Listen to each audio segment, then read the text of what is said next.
And we're live. Good evening, everyone. Welcome to Holy Crap, the Vlogcast. Vlogcast comes from a skeptical point of view to answer some of the questions of why. This Vlogcast started as a combination of spite and the Streisand effect because we got stuff to talk about. And it doesn't qualify as fun. That's why we're here. To cause you nothing but grief. Part of this is to follow through with the old adage that sometimes the journey is more important than the destination. I'm your main host. I'm known as Shujin pretty much everywhere. You can find me under that name. That's Shujin. Hi. So let's go ahead and get introductions started because I'm going to have to call an audible right here. From the Midwest of the U.S., Brigid Fitch, good evening. Good evening. See, I'm trying to remember. I don't always, but I try. Hey, don't blame me for the name. No. Dave Foda approved. That's it's fine. It's just that I keep forgetting. Yes, I should really call you by your full designation. I keep forgetting. I'm sorry for that. Yeah, Brigid Fitch is much funnier than just Brigid. Yeah, it's my fault that way. And for people who haven't figured it out yet, take the F and the D, the F and the B, and swap them. Well, some people it goes over their head, and other people just go. It's perfectly fine. And just a little bit off to the right, onto the eastern seaboard, where it's not yet hurricane season. Knock on Formica, UnrenownedTech. Good morning. Welcome back. Hey there.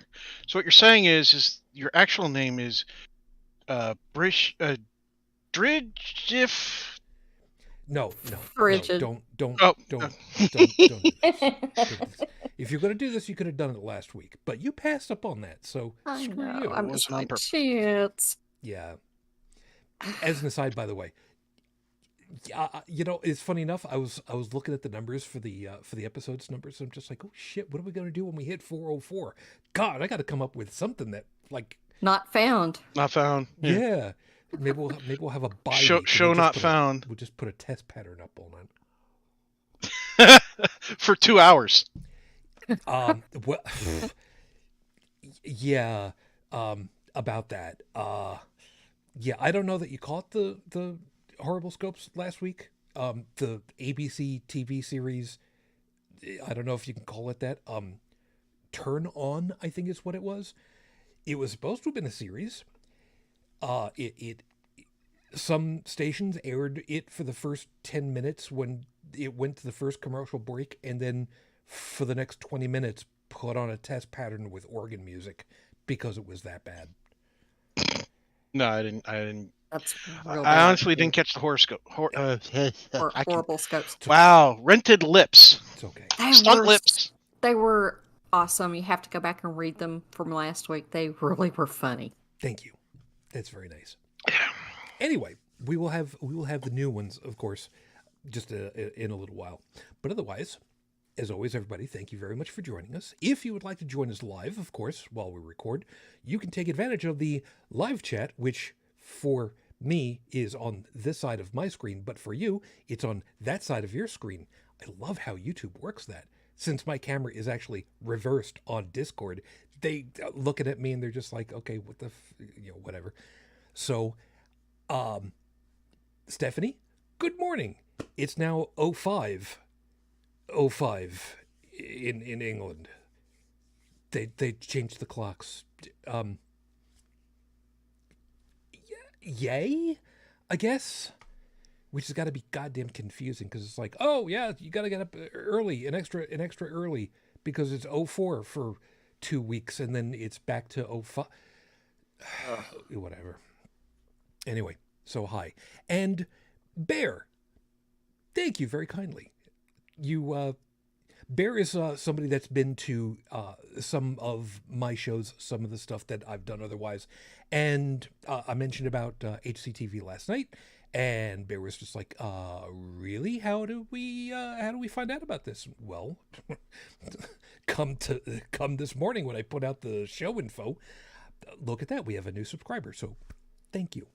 Yeah, as an aside, by the way, I don't think that you had anything to do with this one, but I had somebody who had asked, how do we get people to HCTV on YouTube easiest? And for a long time, we did not have enough subscribers. So YouTube has got a thing where if you set up a new channel, you don't get a quote unquote personalized address right away. You have to be on for a certain amount. You have to have a certain number of subscribers. So Because it is a business platform at the end of the day, regardless of how it sells itself. Yeah. So the address that we used to have was, of course, www.youtube.com/c/gobbledygook. And, you know, all right, you know, whatever, it's fine. I'll just put it out that way. But by the way, even if you get a custom URL, hold on to the gobbledygook, because if the custom URL ever goes away, the other one still works. Well, you know, funny you should say that. And I'll tell you what. But it used to, unless they changed it. Just wait. So last night I got to go looking at it because I thought, well, I mean, all right, what is the actual thing? Do we have enough stuff that we can actually get, you know, stuff going over there? Lo and behold, youtube.com/c/holy crap the vlogcast, no spaces, actually works. Cool. Good for you, man. I had no idea. But the funny part of it was, I found out about that after I had actually crafted tinyurl.com/HCTVYT for HCTV YouTube. So now if anybody uses tinyurl.com/HCTVYT, it comes to the gobbledygook address, which is perfectly fine because that's always probably going to be there. So just dude, it's nice to have, as you and I both live by. Oh my god! Nice to have backups. Backups. That is true. Good Lord, that is true. And I've taught my son that, and I'll tell you, I am really proud. He's been backing up his porn collection. No, I'm just kidding. I know I have. Oh, and no, Felix he's actually backed up. No. The real fun part is he's been backing up his multiple game accounts, and he's been learning to use multi-factor authentication and the whole 9 yards. And some of it, while I taught him, I didn't force him to use it, because you know sometimes if you force somebody into something, they will purposely forget it or not use it. He welcomed it after a couple of his friends got burned. That's fair. He's like, Dad, can you show me how to do this? Can you show me how to do this? Can you show me how to do this? And after the first one I showed him, he's like, I got the rest. I was like, Nice. Well, damn, I couldn't be prouder. Nice. Yeah, so. Yeah. Cool. So we will we'll get things rolling. We will have the horrible. See, now it's contagious. Thanks, man. We will have the. I told you, rented scopes, lips, man. Shortly, but let me get the. You get so famous that people talk for you. Oh God, if only, you know. I will never ever want that kind of fame. No, ever. And I hate that I have ever even once thought, wait, don't you know who I am? I can't. I actually, honest and truly, legitimately thought that one time, and at somebody at a FurCon, because, I mean, I've been around in the furry community for. Oh God, technically since like the mid-90s. Although I've only been going to cons only since 2007. See, I've only ever had that thought once, and it was not for anything like that. It was an extended family member, and they were old, and their mind was going. And my thought was, you don't know who I am. Well, that's because nobody had taught me yet about what happens at old age. Yeah, that's a little bit of a different thing. I don't ever want to have the hubris of, don't you know who I am? I don't want to ever be like Teddy. Wait, who? Ted Cruz. Ah. Yeah. Oh, I'd forgotten about. Well, yeah. It does make you look bad on Twitter, though. Yes, that's true. There are a whole bunch of other news stories that prompted tonnates, so I'll just let you know about that one. But we'll see where we go with that. 5-minute freestyle, right? Well, in just a couple of seconds, yes. I did go I was look. just going to throw in real quick that, yeah, when Ted Cruz tried to pull the "Do you know who I am?" then Popo had to be called. Yeah, yeah, because he was pulling a Chad.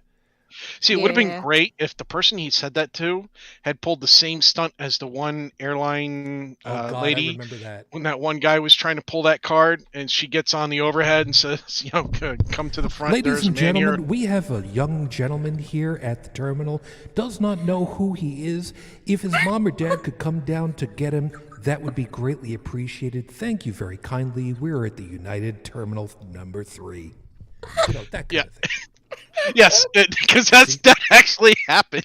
Me being able to have, this is why I actually have the echo thing for when I'm doing the show, for exactly Behold the power those of the reasons. microphone. I love being able to do that. And the best part is, unlike some people, you didn't even have to gold plate yours to get your message across. I'm so good at that. Get out loud. Oh, excuse me. Sorry, my brain to mouth filter's not working tonight. Yeah. I You gotta. had a freestyle, right? Yeah.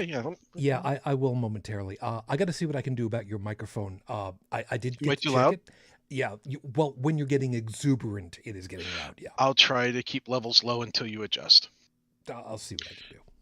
But we'll do that during the horoscopes. You do your thing. Fair enough. So, I did go up looking information on Raif Badawi. I am intentionally specifically using only his official Twitter account.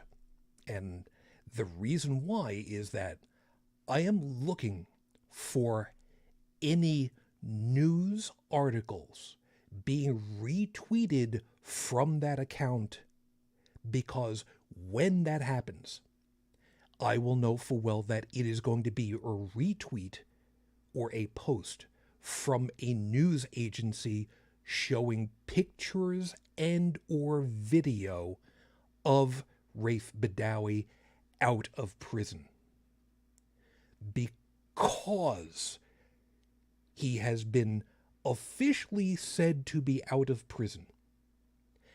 And the first and primary point of contact for that information was from his wife. Although the ministry has said, yes, he has been, but we have no pictures or video showing him alive and well, or at least as well as one can be expected after a decade in prison out there. As of the recording of tonight's show, it has now been 16 days without pictures or videos showing Raif Badawi alive and well.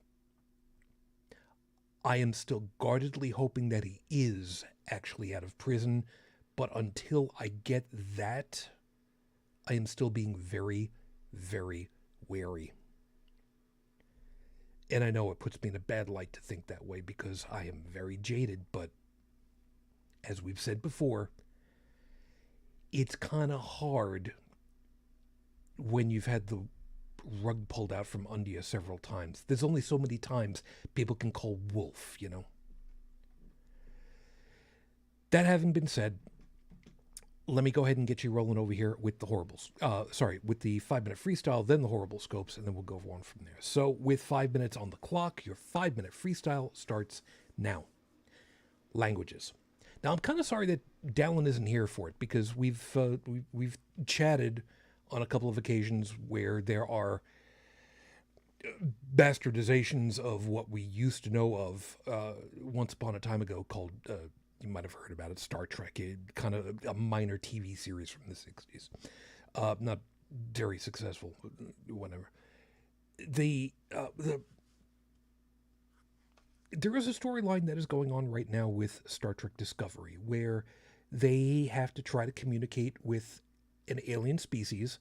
I do not watch the series. I know about it because clips come up on my YouTube feed. That's the only reason I know jack squat about it.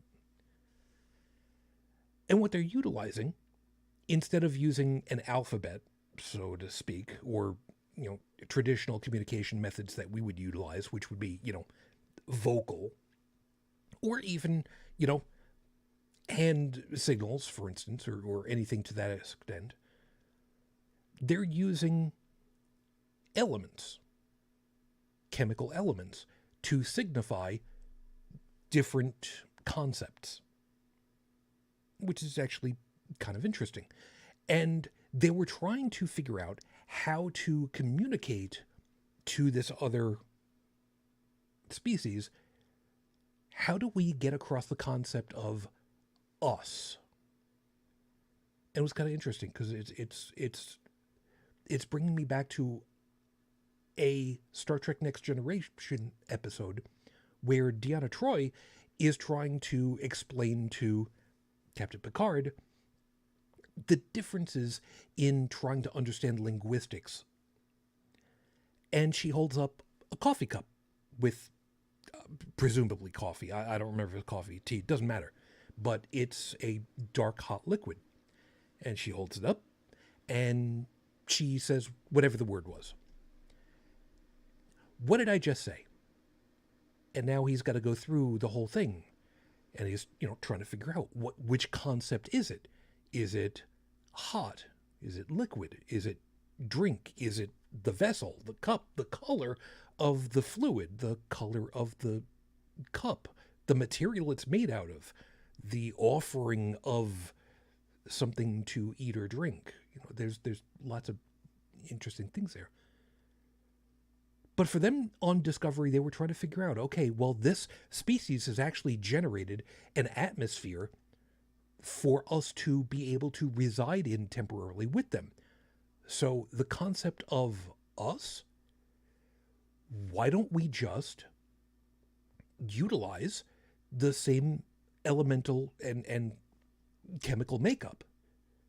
Because they've got the right thing. They've got 72% nitrogen, 5% oxygen, 4% carbon dioxide, whatever the things were, and in proportions, in order to get across the concept of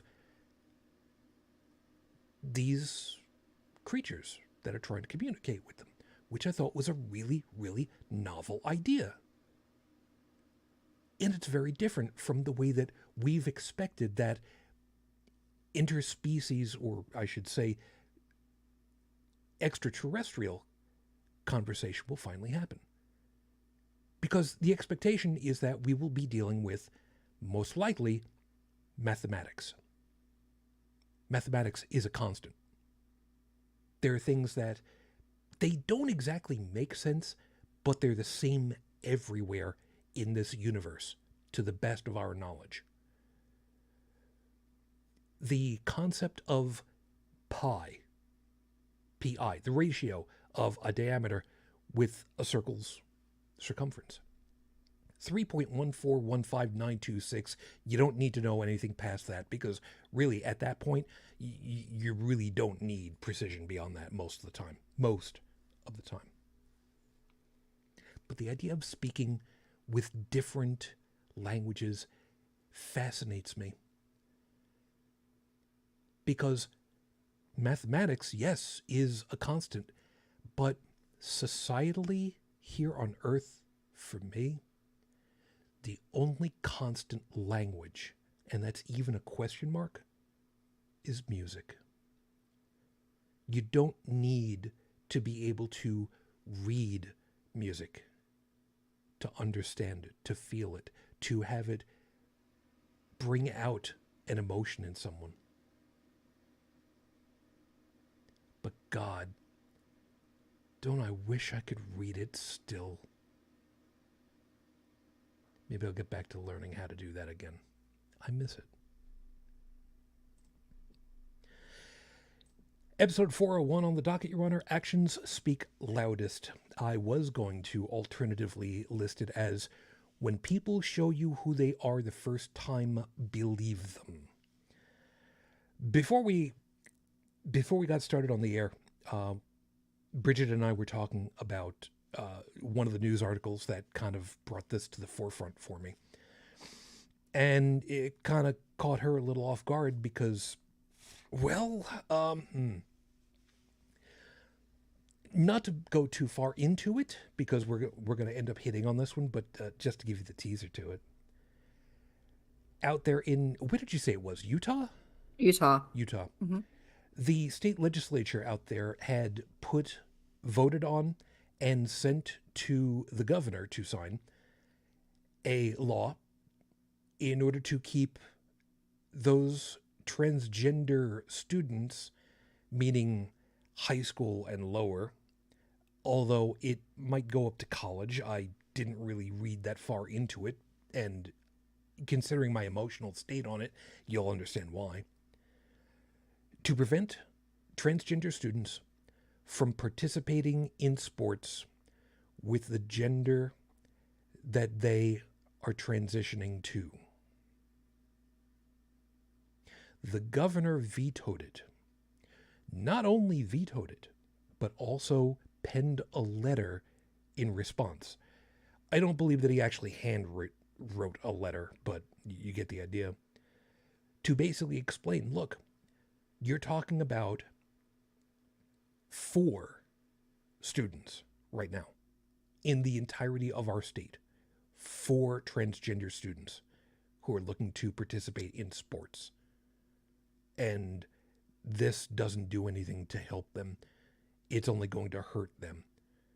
He even made specific reference to the fact that there are students, children, transgender, who will end up committing suicide because of not being respected for who they are. He made specific reference to that. And he vetoed it.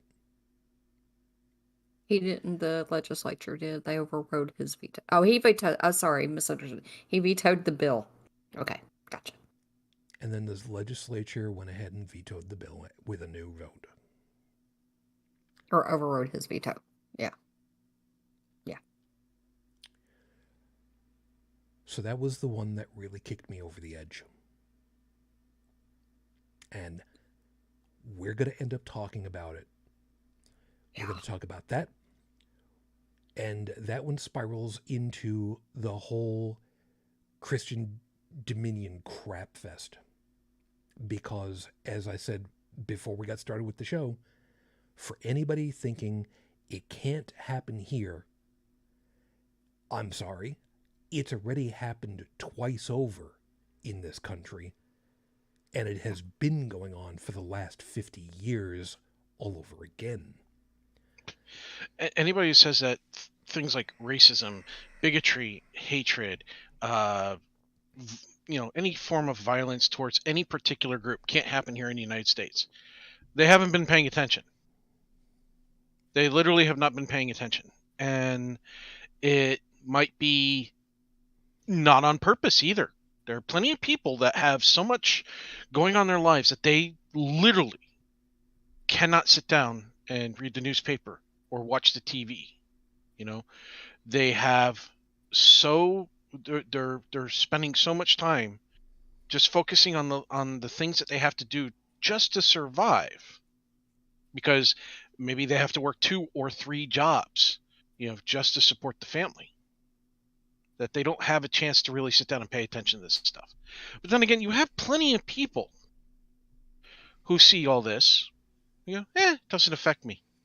And it's the truth.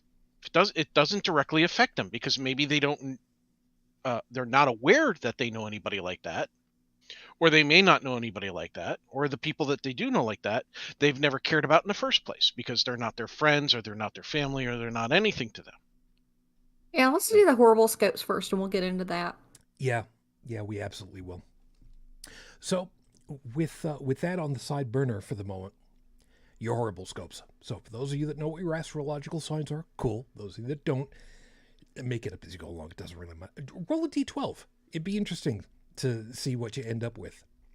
And for those of you that don't know about it already, if you would like to bribe me for the stars to be either nicer or naughtier to somebody, you can just always, let me know. Let me know which sign and which way to go, and I'll ask the stars to find out where we'll kind of work it from there. Get you rolling. Aries, Sunday morning starts a new week of laughter for you. It's okay to laugh at jokes in your head without telling anyone what it is.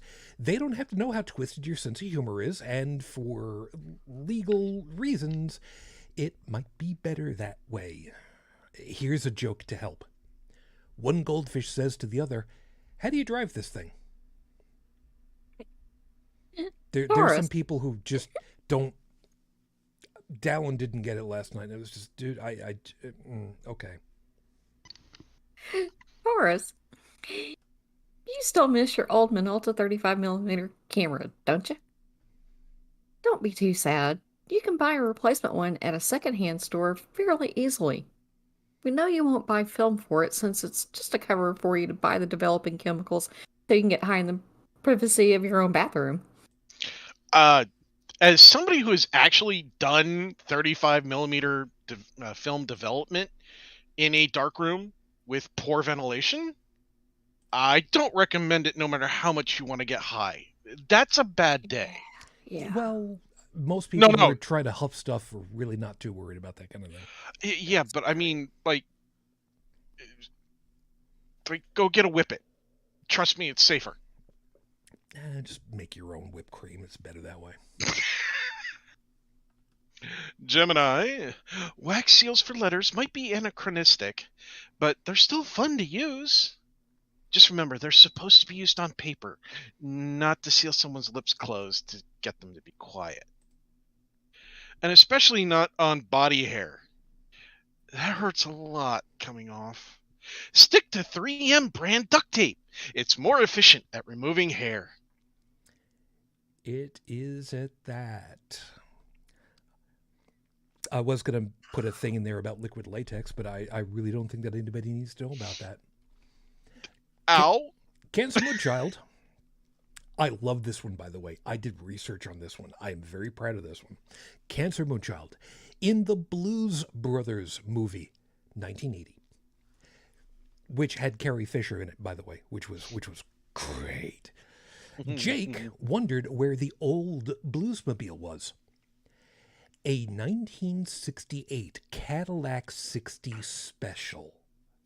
Look up what that car looks like and tell us you wouldn't love to be seen cruising around in that bat-winged tuna boat.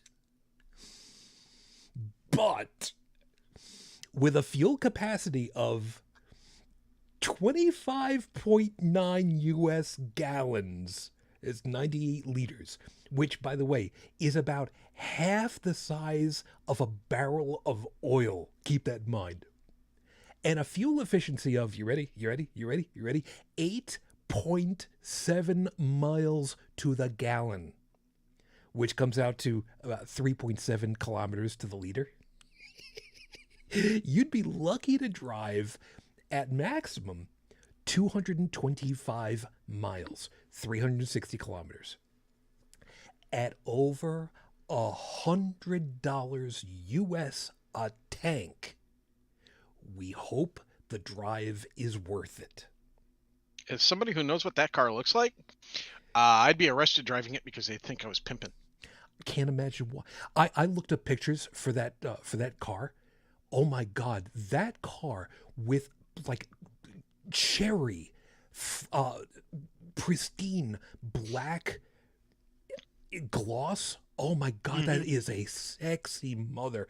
But there is no way in hell something like that should ever see like a drop of oil ever again. The first wheel that I was ever behind was a station wagon that was as long as that. And I learned how to parallel park that station wagon. So yeah, bring it on. I could drive that caddy. God, just put pontoons on that thing and just drive it out into the ocean. But it's a tank. There ain't a car on. Oh, you got an H2? How cute. Bump. Dude, H2 goes flying. I already joked last night that you could run that thing headlong into an Amtrak and the Amtrak would actually flinch.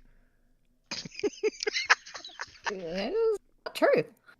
Leo, did you know that Will Wheaton posts bedhead selfies pretty much every day? He's not afraid of what he looks like in the morning, and you shouldn't be either. Mornings are what you look like when your subconscious is allowed to run the show for 7 hours. Hangovers are you trying to subvert its will. Stop drinking so much this week. I do love his selfies, by the way. He is such a wonderful person. Child actors have had a really, really, really bad time for a very, very long time. He did not have a good time with his early acting career, but I am so proud that he has turned into such a magnificent parent and human being after all the shit that he went through. Yeah. Yeah, and there was a time where he was a real jerk to his fans, and then he eventually owned up to it. Yeah. And I was just like, okay, I have to acknowledge this. I mean, I may have thought he was a jerk because he was actually being a jerk to his fans, but then, he owned up to it and he changed.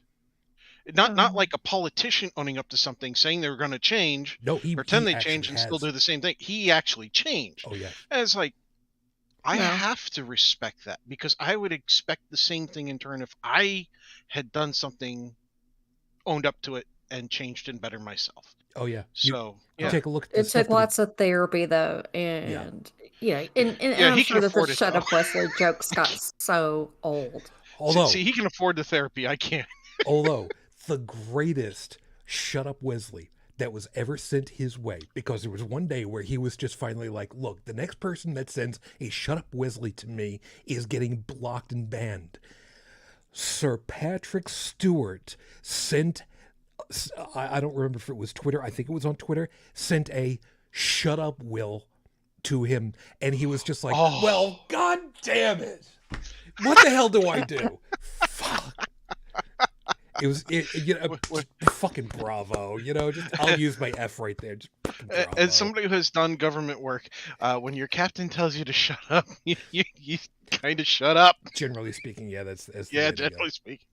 Yeah. Virgo, believe it or not, you might be a hippie. Hooray.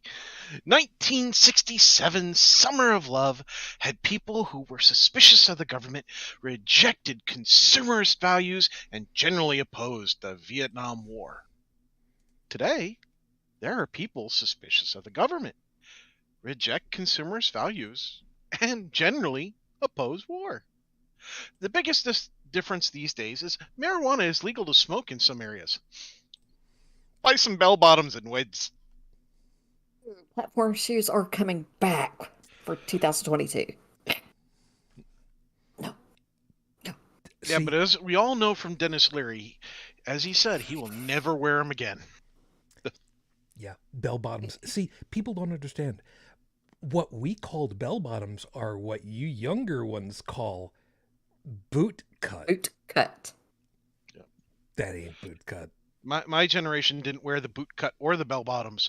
We wore pants that were so... It was interesting. Imagine a pair of size 50 pants, but make the waistline a size 30. Everything else is still size 50. It was the strangest thing. It was like a fad for like, I don't know, 3 or 4 years or something. I got you. But it was weird, man. Because people would walk and then stop, but the pants would keep going, and then they would come back. Yeah.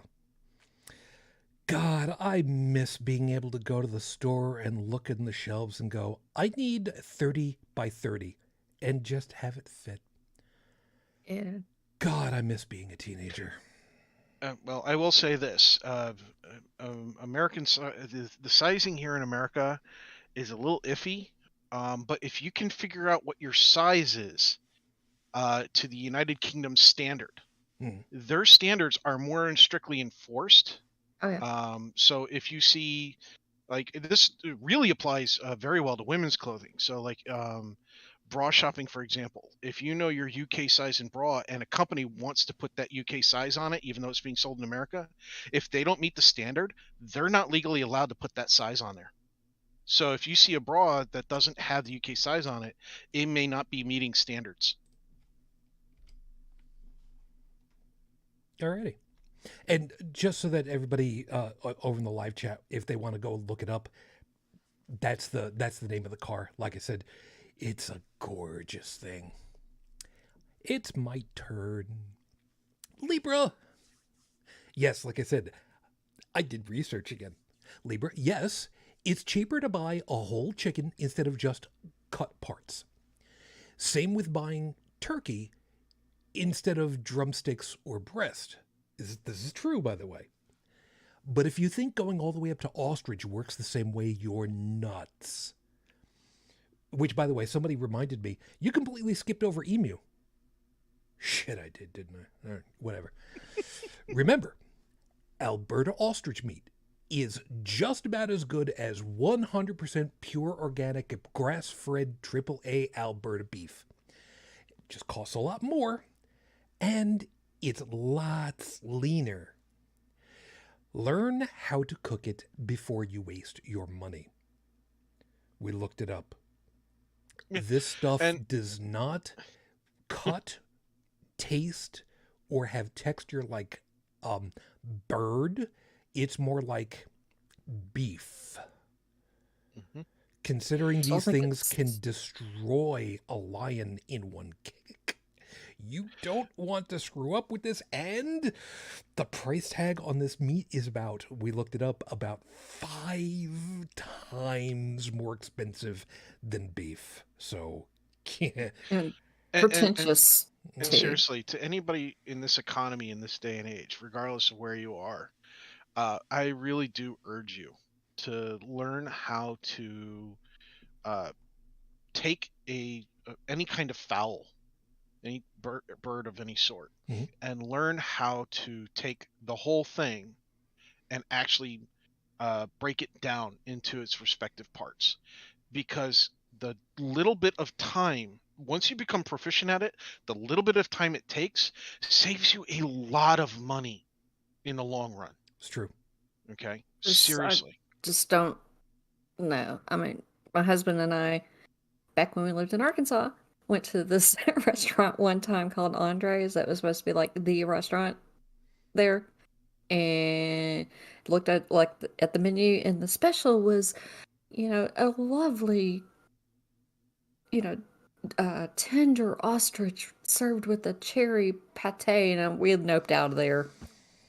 Went to go get Italian, said, yeah, let's blow this popsicle stand, and off we went. Honestly, I've had wild boar, and as long as it's cooked right, it's not really gamey at all. It's actually a very wonderful flavor. I don't want anything with a, nice cherry pate. I was like, what? Well, that's where they take the liver and they mix it with cherries, a little bit of egg. You don't like pate? It was just, that place was just so over the top pretentious, it was ridiculous. You want to have Italian that is over the top, pretentious, but in a fun way. Find a Buca di Beppo and have a great time. Ask for the Pope room.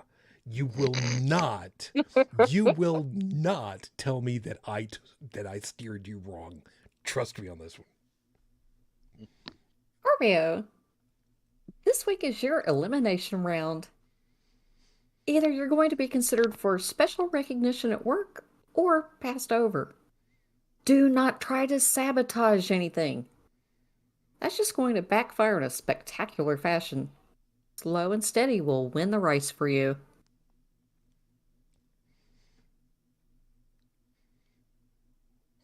Again, I want to remind everybody, I do research. You do? Mm-hmm. Yeah. Read this one off. Okay. Do I have to? Yes, you do. Because this one could be aimed at you, even though it's not. Okay. There's a TV series. There are Sagittarius. There are TV series based off of movies that don't always do well. Remember Blue Thunder, the Roy Scheider movie? The TV series starred James Ferrantino. Yeah, nobody remembers him, by the way. Dana Carvey, Sandy McPeak, Dick Buttkiss, and Bubba Smith. Mm-hmm. It only lasted 11 episodes. But then came its spiritual successor, Airwolf, with Jan Michael Vincent and Ernest Borgnine. It survived for 80. And well worth it, too. I remember watching it. This week's advice for you is never look like Dana Carvey when you can look like Ernest Borgnine. You're welcome, Tech. You're welcome. Now I've got the Airwolf thing going through my head. and that screaming pitch whenever they would hit the jets on that helicopter and the missiles. Oh God, yeah. It was good stuff, man. No. Oh, dude, I loved that helicopter. I thought that was the greatest thing since sliced bread. Yeah, well, you were also kind of young in the 80s, and you were drinking all that fluorinated water. It fucked with your head. That's the way that it goes. No. I did not drink fluorinated water. What's wrong with you? I drank the paint. I heard it was safe since they took the lead out of it. Almost explains it. Capricorn, it's okay to take a midweek breather. You made it that far with a crap fest of last-minute changes and unexpected delays in completing your goals. Make life easier on yourself and just buy a case of soup instead of all the ingredients for making dinner this week. But do get tortilla wraps and shredded cheese so you can make quesadillas. Hey, that's my go-to. Aquarius, actual horrible scope for you this week. This week, your days are going to be more stressful than usual. Once you get home, use some soft lights and sweet music to relax. And remember, if you cook food in a wok, there is a difference between burning smoke and steam evaporating. One doesn't need to finish before the other starts, so be careful. Yeah, I'm sure I have absolutely no idea why that one came to mind for me. There's no idea whatsoever. But it's accurate. It is. As a side note, by the way, fresh garlic chopped up will Burn very quickly.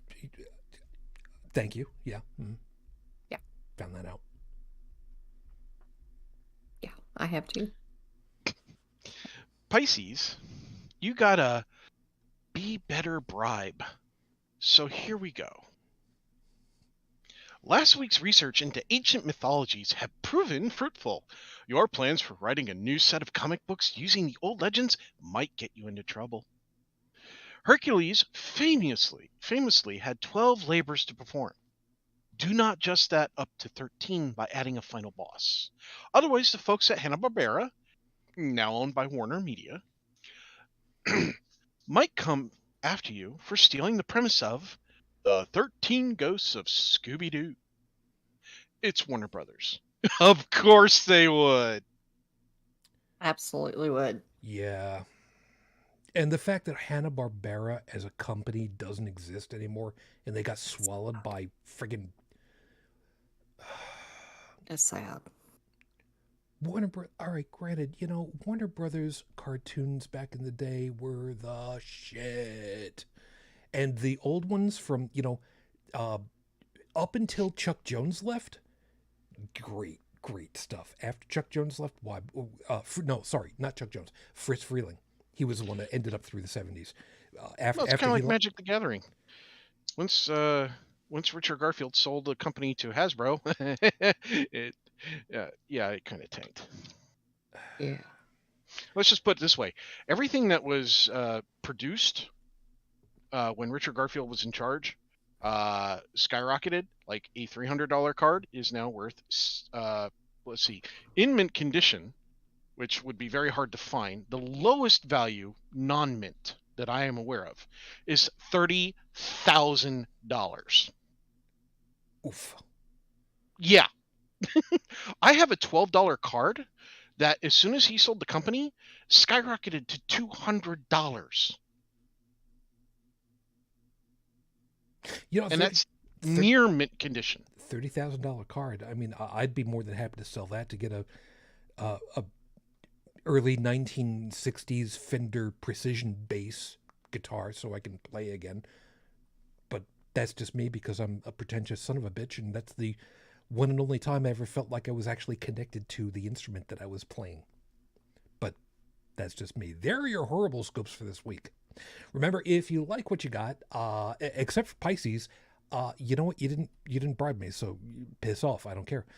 I will have them posted all over the place, at the end of the week when I get working on the next ones. But otherwise, again, if you'd like to bribe for a nicer or nastier one, you can always just ask. Love for people to ask. So now, back to the business at large. Christian Dominionism. Wow, and isn't that a wonderful 2-word to work off of? All right, let me go ahead and kind of explain part of this. Christian Dominionism is a term that explains that in the United States in particular, although it is not just isolated here, that the secular government of the United States of America, which is supposed to be religiously unaffiliated and unentangled, that there are a large number of folks who are Christian of some stripe or other, evangelicals typically, who are pushing heavily to make sure that their version of religious law becomes actual law of the land. And this is a problem because, A, that is not the way that this government is set up. And before anybody goes ahead and says anything about the whole, or starts to think about the whole, well, this is what the founding fathers thought, they're long since dead.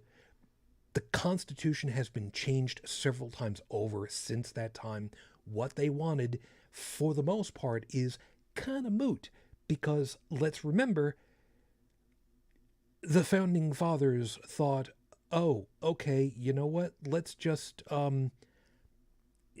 leave voting up to just white male landowners and oh, well, we'll just kind of, poo-poo everything aside. The credit to our ancestors is that they realized that they were biased, that they were fallible, that they were going to make mistakes that they could not predict. And that so was the rest of the people after them. Yep. So they tried their best at what they had at the time. And left a way to make amendments. To be fair,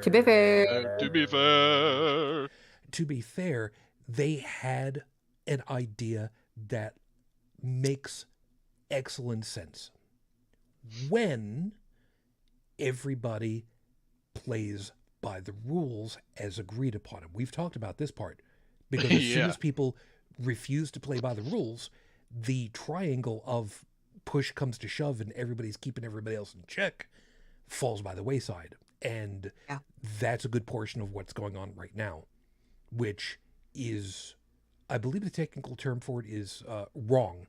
That's the word I'm looking for. That sounds about right. Mm-hmm. So Christian Dominionism, in other terminology, more derisive terminology, could be considered Christian Sharia, which brings up the hackles on people like nobody's business.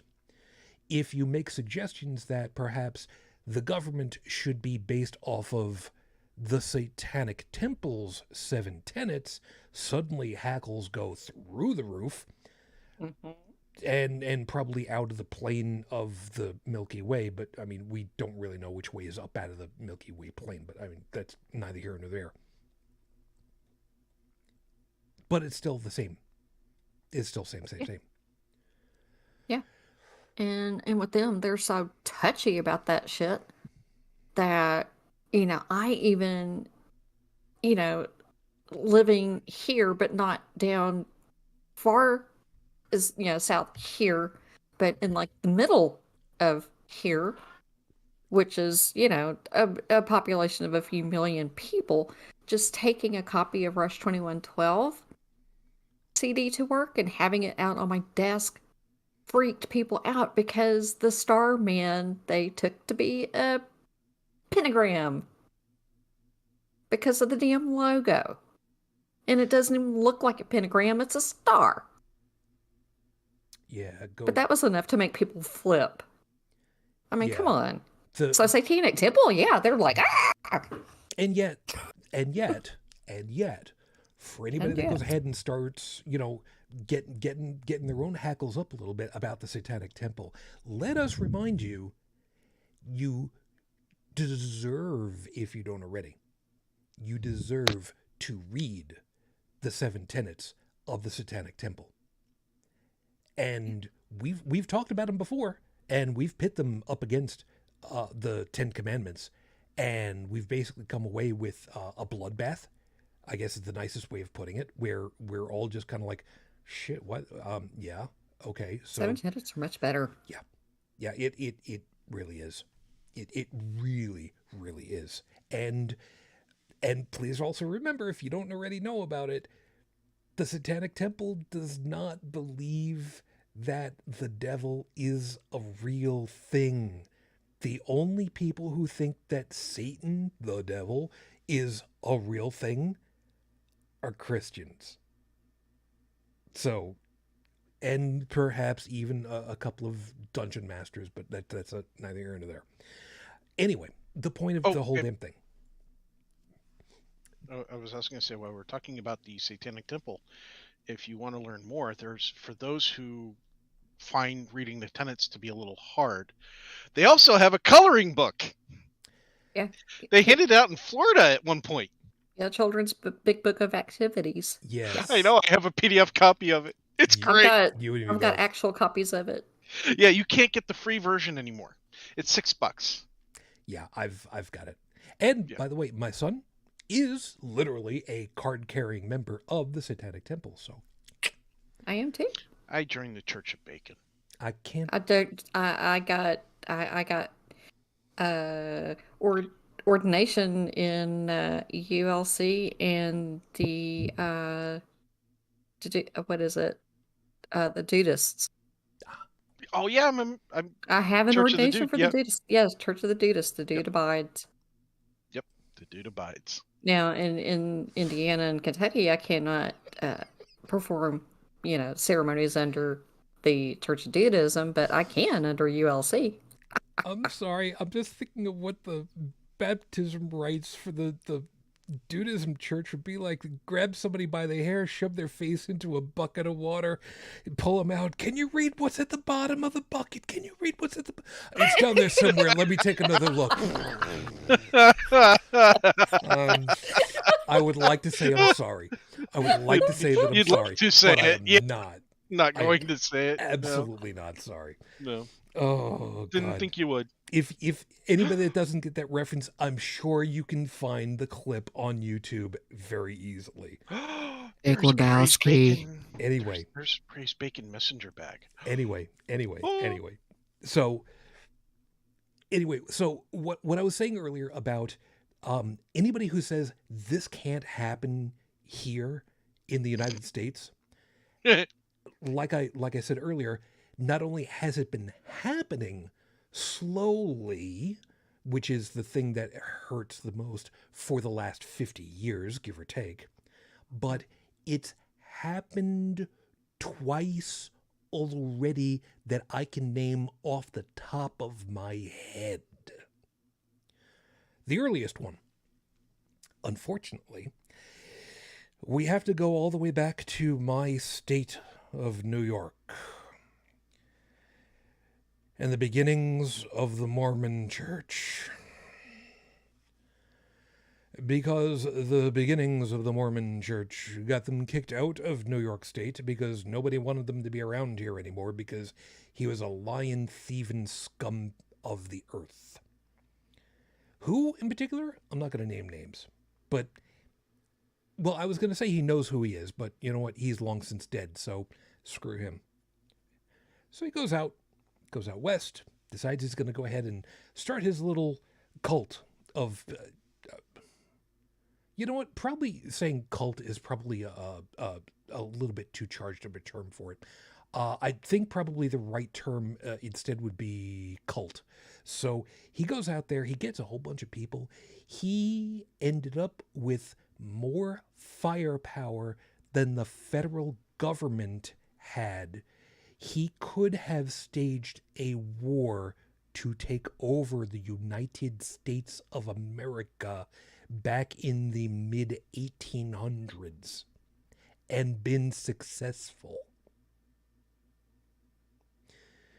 But instead, they decided that they were simply going to take over the entirety of the government of, what is it?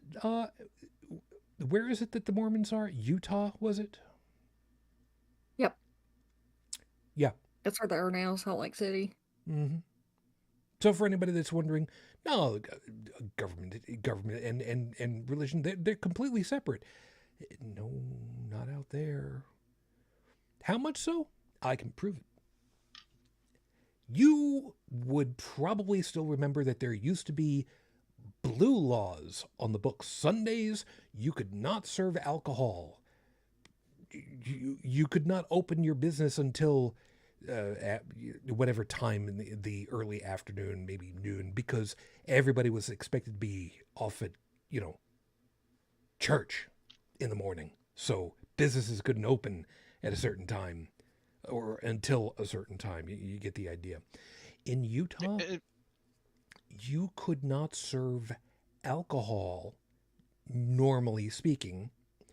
The few instances where you were allowed to, it had to be served in a restaurant. The drink had to be made at a special counter, separate from pretty much everything the hell else. And if memory serves, I think it was that it had to be in complete view of everybody. I can't imagine why that would ever be necessary. Oh, right, so that people could see where the drink was going so that they could be shamed later. And this was the way, just the normal course of events over there in Mormon-controlled Utah, because it was Mormon-controlled Utah. And it's not just Utah. I mean, you've got, for the American government, there to be no religious tests. Okay, the American government is supposed to be essentially secular in nature. Mm-hmm. It is not supposed to go one way for or against any particular religion for any reason. Okay, and you've got Senator Lindsey Graham, a Republican for South Carolina, who just about a week and a half ago was questioning the Supreme Court nominee Ketanji Jackson at length about her faith. Mm-hmm. Not about her being a Supreme Court nominee, but about her religion. Like, what faith are you? How religious are you? Yeah, and those sorts of things. Even asked her on a scale of 1 to 10, how faithful would you say you are? It's like, wait a minute. Supreme Court nominee, not a priest position. Mm-hmm. These are questions you would ask a priest who's taking over a church or a pastor or a moil, or, well, not a moil, but you get the idea. I'm pretty sure that the correct question for moil would be, do you have dental insurance? Oh, God. Just because. And have you ever had, herpes simplex too? Well, I mean, that's neither here nor there. I just like to find out how good their dental insurance is, because I want to know if it covers them for having a broken jaw. But I mean, that's listen. Dental insurance wouldn't cover that. That's gender medical. I slipped when I said moil. I meant rabbi. Sorry. No, even so, I mean, rabbi, I would not. But the point is that we have political leaders, and I say that with a lot of in my voice. Oh yeah. But we do have people in political office who are supposed to be following rules. Okay? Yeah. They're supposed to be held accountable. They're supposed to be working within the law. They're supposed to be upholding the law. Okay? And yet they're throwing religion into it. Okay? Openly. Yeah. This is not, he questioned her passing in the hallway and a reporter was eavesdropping. This was while under oath in front of a live microphone on purpose. This directly violates that there shall be no religious test. And Jackson, to her credit, shot that down on him. So she's got my vote on that alone. Found it, by the way. United States Constitution, Article 6, Clause 3, quote,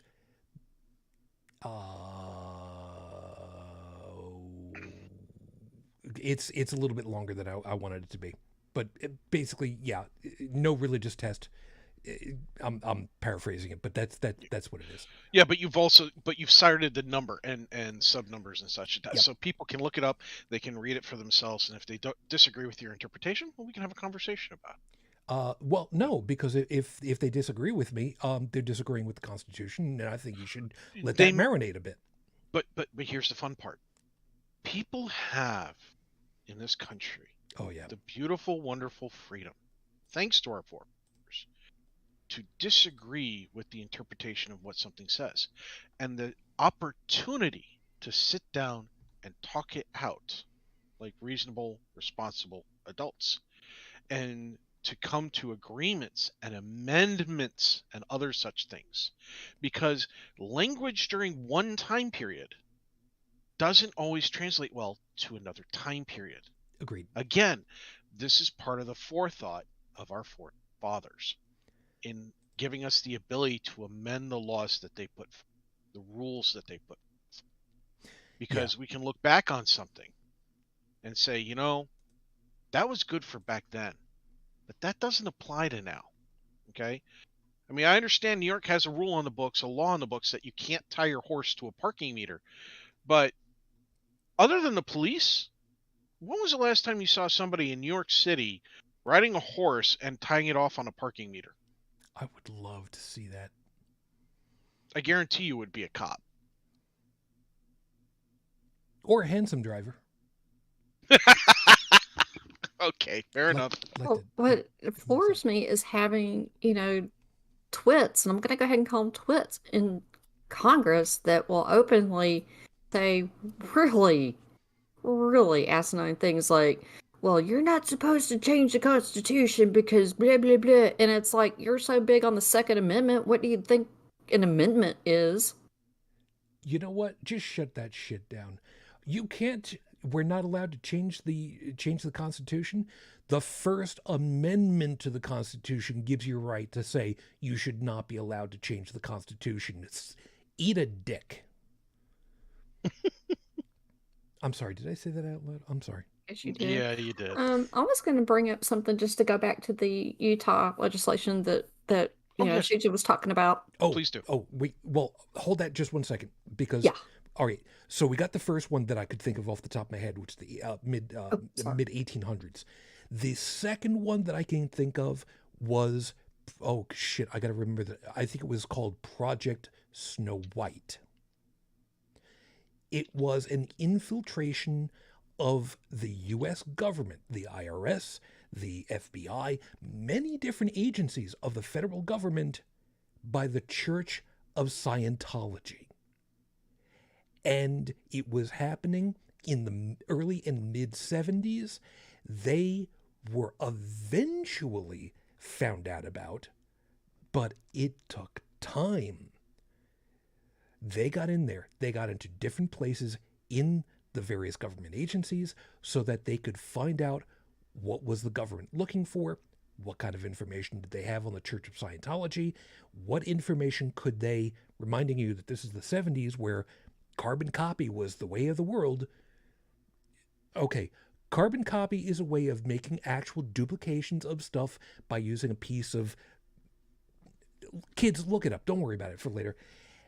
And absconded with certain pieces of information, especially from the IRS. So, for anyone that says government can't be infiltrated by, a concerted effort by religiously inspired individuals and groups, bullshit. It's happened. It's happening now since the time of oh God, when the hell did he even start? I think it was back in Nixon's day when the Billy Graham, I think is who it was, started like getting touchy-feely with the White House and whatnot, or whoever the hell it was, don't matter. But it's been steadily happening. The last time we had a president who was very much of the my religion doesn't matter in this office was the guy that was killed in Texas because he was asked about it, and he directly said, yes, I'm Roman Catholic, I'm paraphrasing, but I am the president of these United States. That part doesn't matter then. Now, Utah.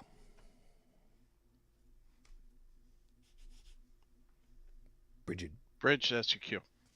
Yeah. Utah, their legislature overrode this veto.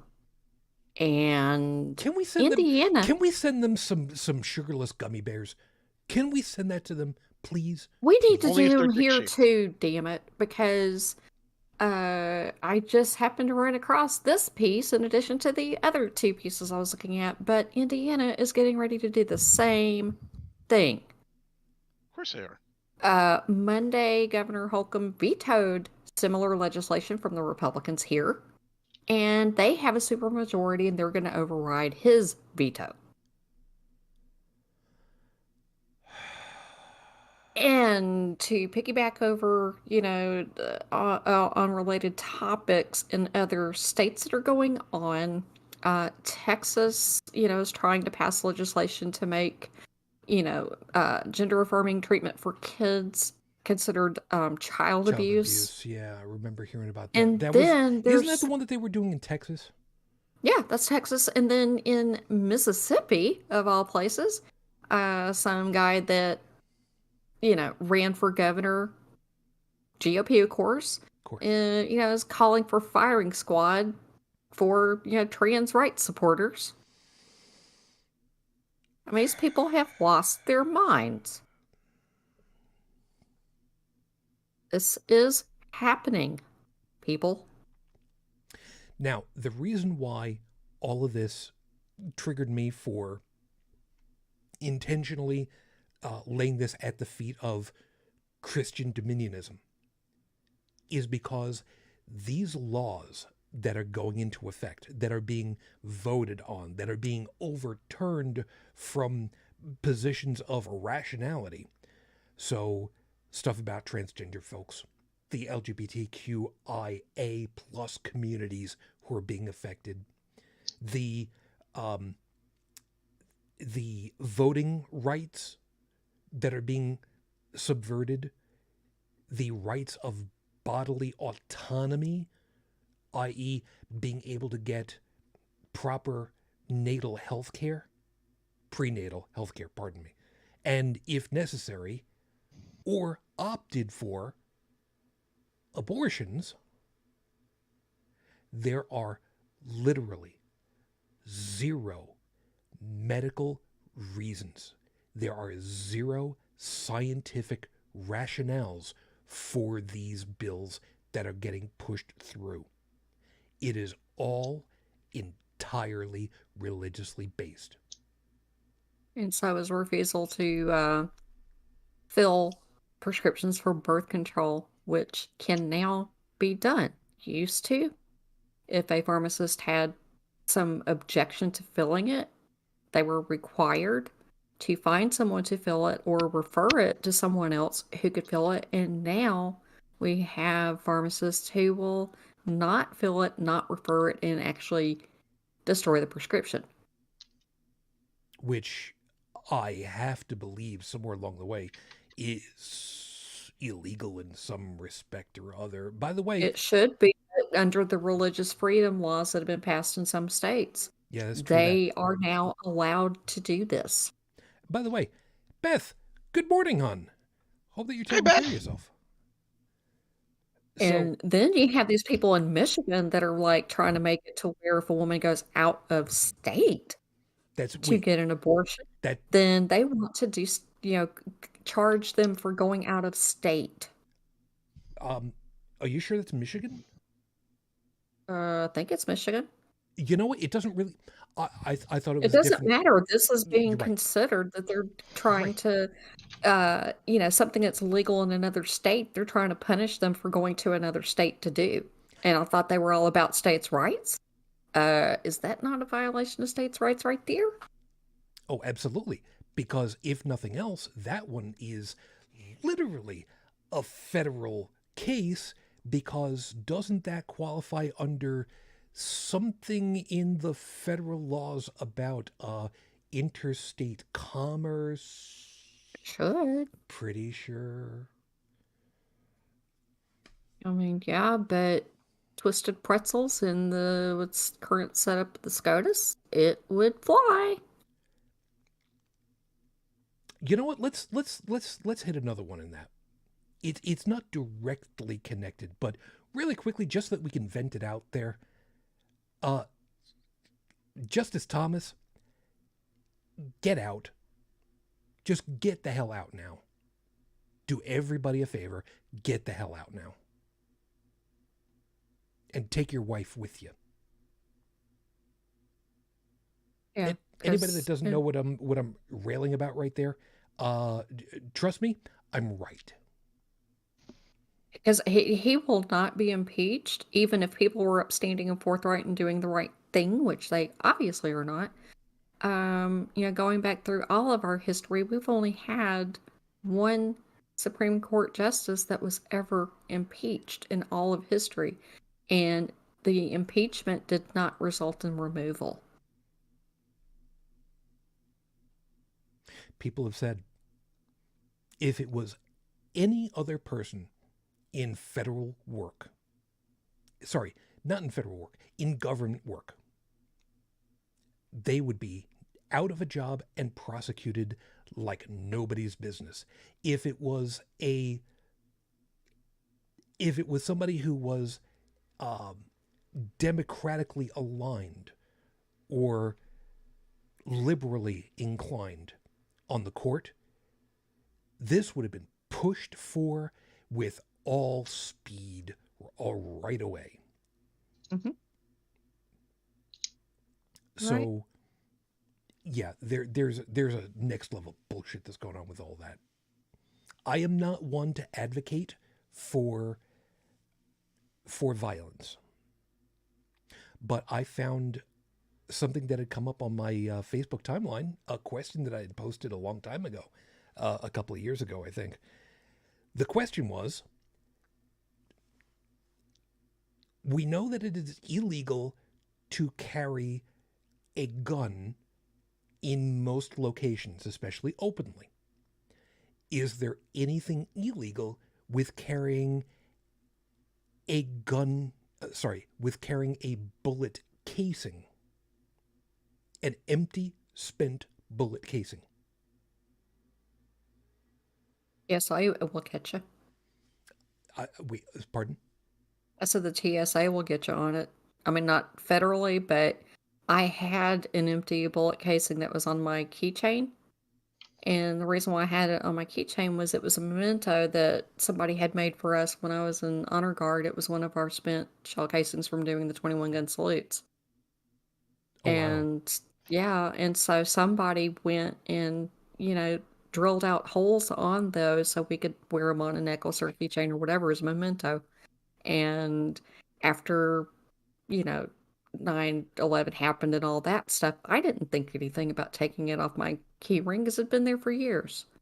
And sure enough, I go through security and they pulled it out and looked at me kind of funny and told me that I had to remove it, even though it was empty.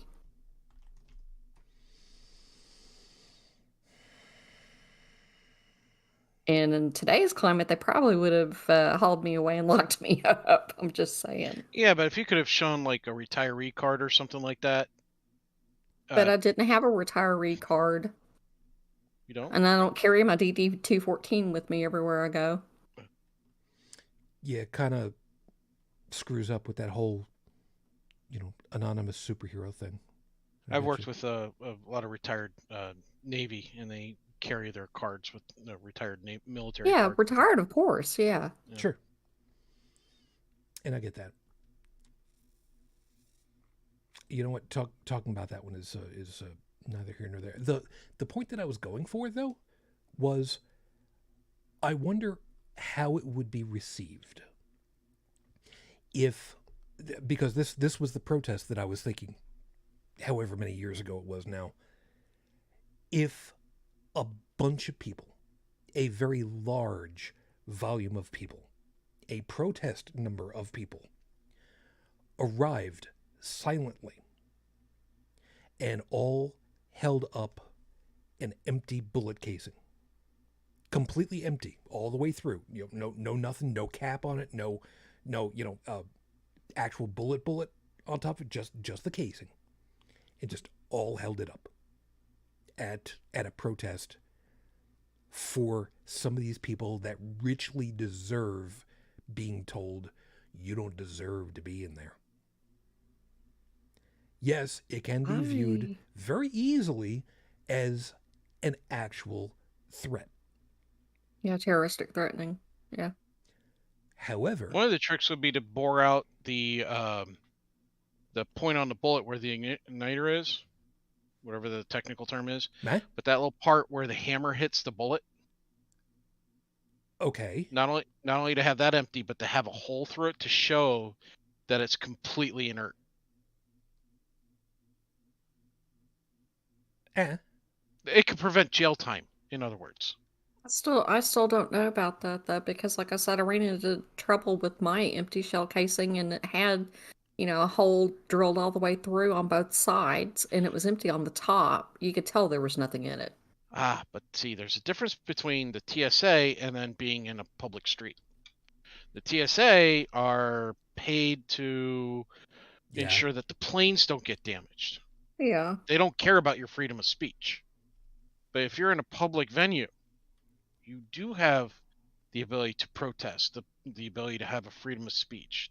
They don't care about your freedom of speech. So if you'll remember back to when W was in office, and they had the free speech zones. Oh, God, yeah. Remember? Mm-hmm. And in Wisconsin, you don't have freedom of speech there either. What was that jerk's name? Scott something or the other. I can't remember what his name was, but it was a couple of governors ago. Oh, Scott Walker. Would not even allow citizens to go to the General Assembly, even though legally they're allowed to. They have a right to be there, but he would not allow anyone in. And he would have them arrested for even showing up at the courthouse. You want something really spooky? Something to send the shivers down the spine of politicians everywhere? Gather together as many people as you can. Make sure nobody has a knife, gun, or a bullet casing, anything on them that could be possibly used as a weapon. Right? Just them, their clothes, and that's it. And they just gather en masse outside to demonstrate. But nobody says a thing. A swarm of people, a flood of people, all standing there in silence, just staring at you, the politician. You want to talk about unnerving? I'd rather have a wall of people yelling and screaming at me. But if they're all staring at me silently, that's freaking freaky. Yeah. That sends an entirely different message. Yeah. And the message at that point, speaking as somebody who once upon a time ago was the kid in an Italian family, the message at that point is, you know what you did. Mm-hmm. We know what you did. And we know that you are not going to forget, because we're not going to let you. Now, the sad part of it is, as we said earlier, the setup for this country was the idea that there were 3 points. It was a triangle of power, so that two sides could put the other side into check, and everything bops around in the middle of that triangle. I know, Illuminati confirmed, shut up, whatever. but the power was always in the middle of it all, even if it bopped around a little bit. But that's when people actually paid attention to the accepted mode of operation. But at this point,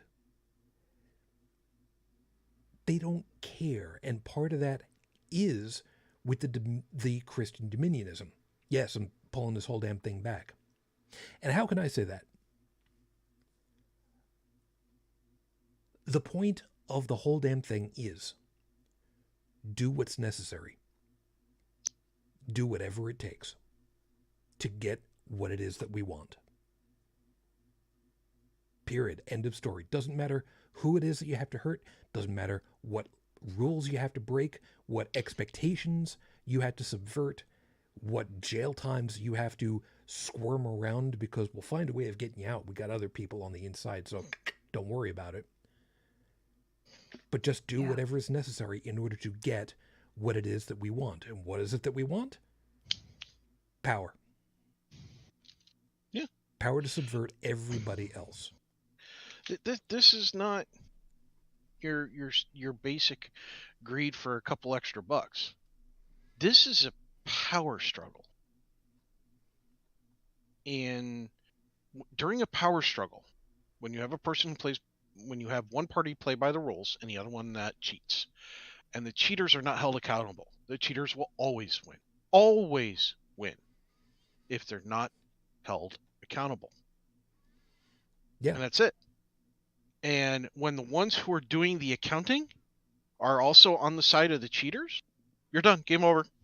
Yeah. Stephanie's, sorry, real quick. Stephanie's also pointed out, we tried that with the Million People March twice in London and achieved nothing. Because, again, if there is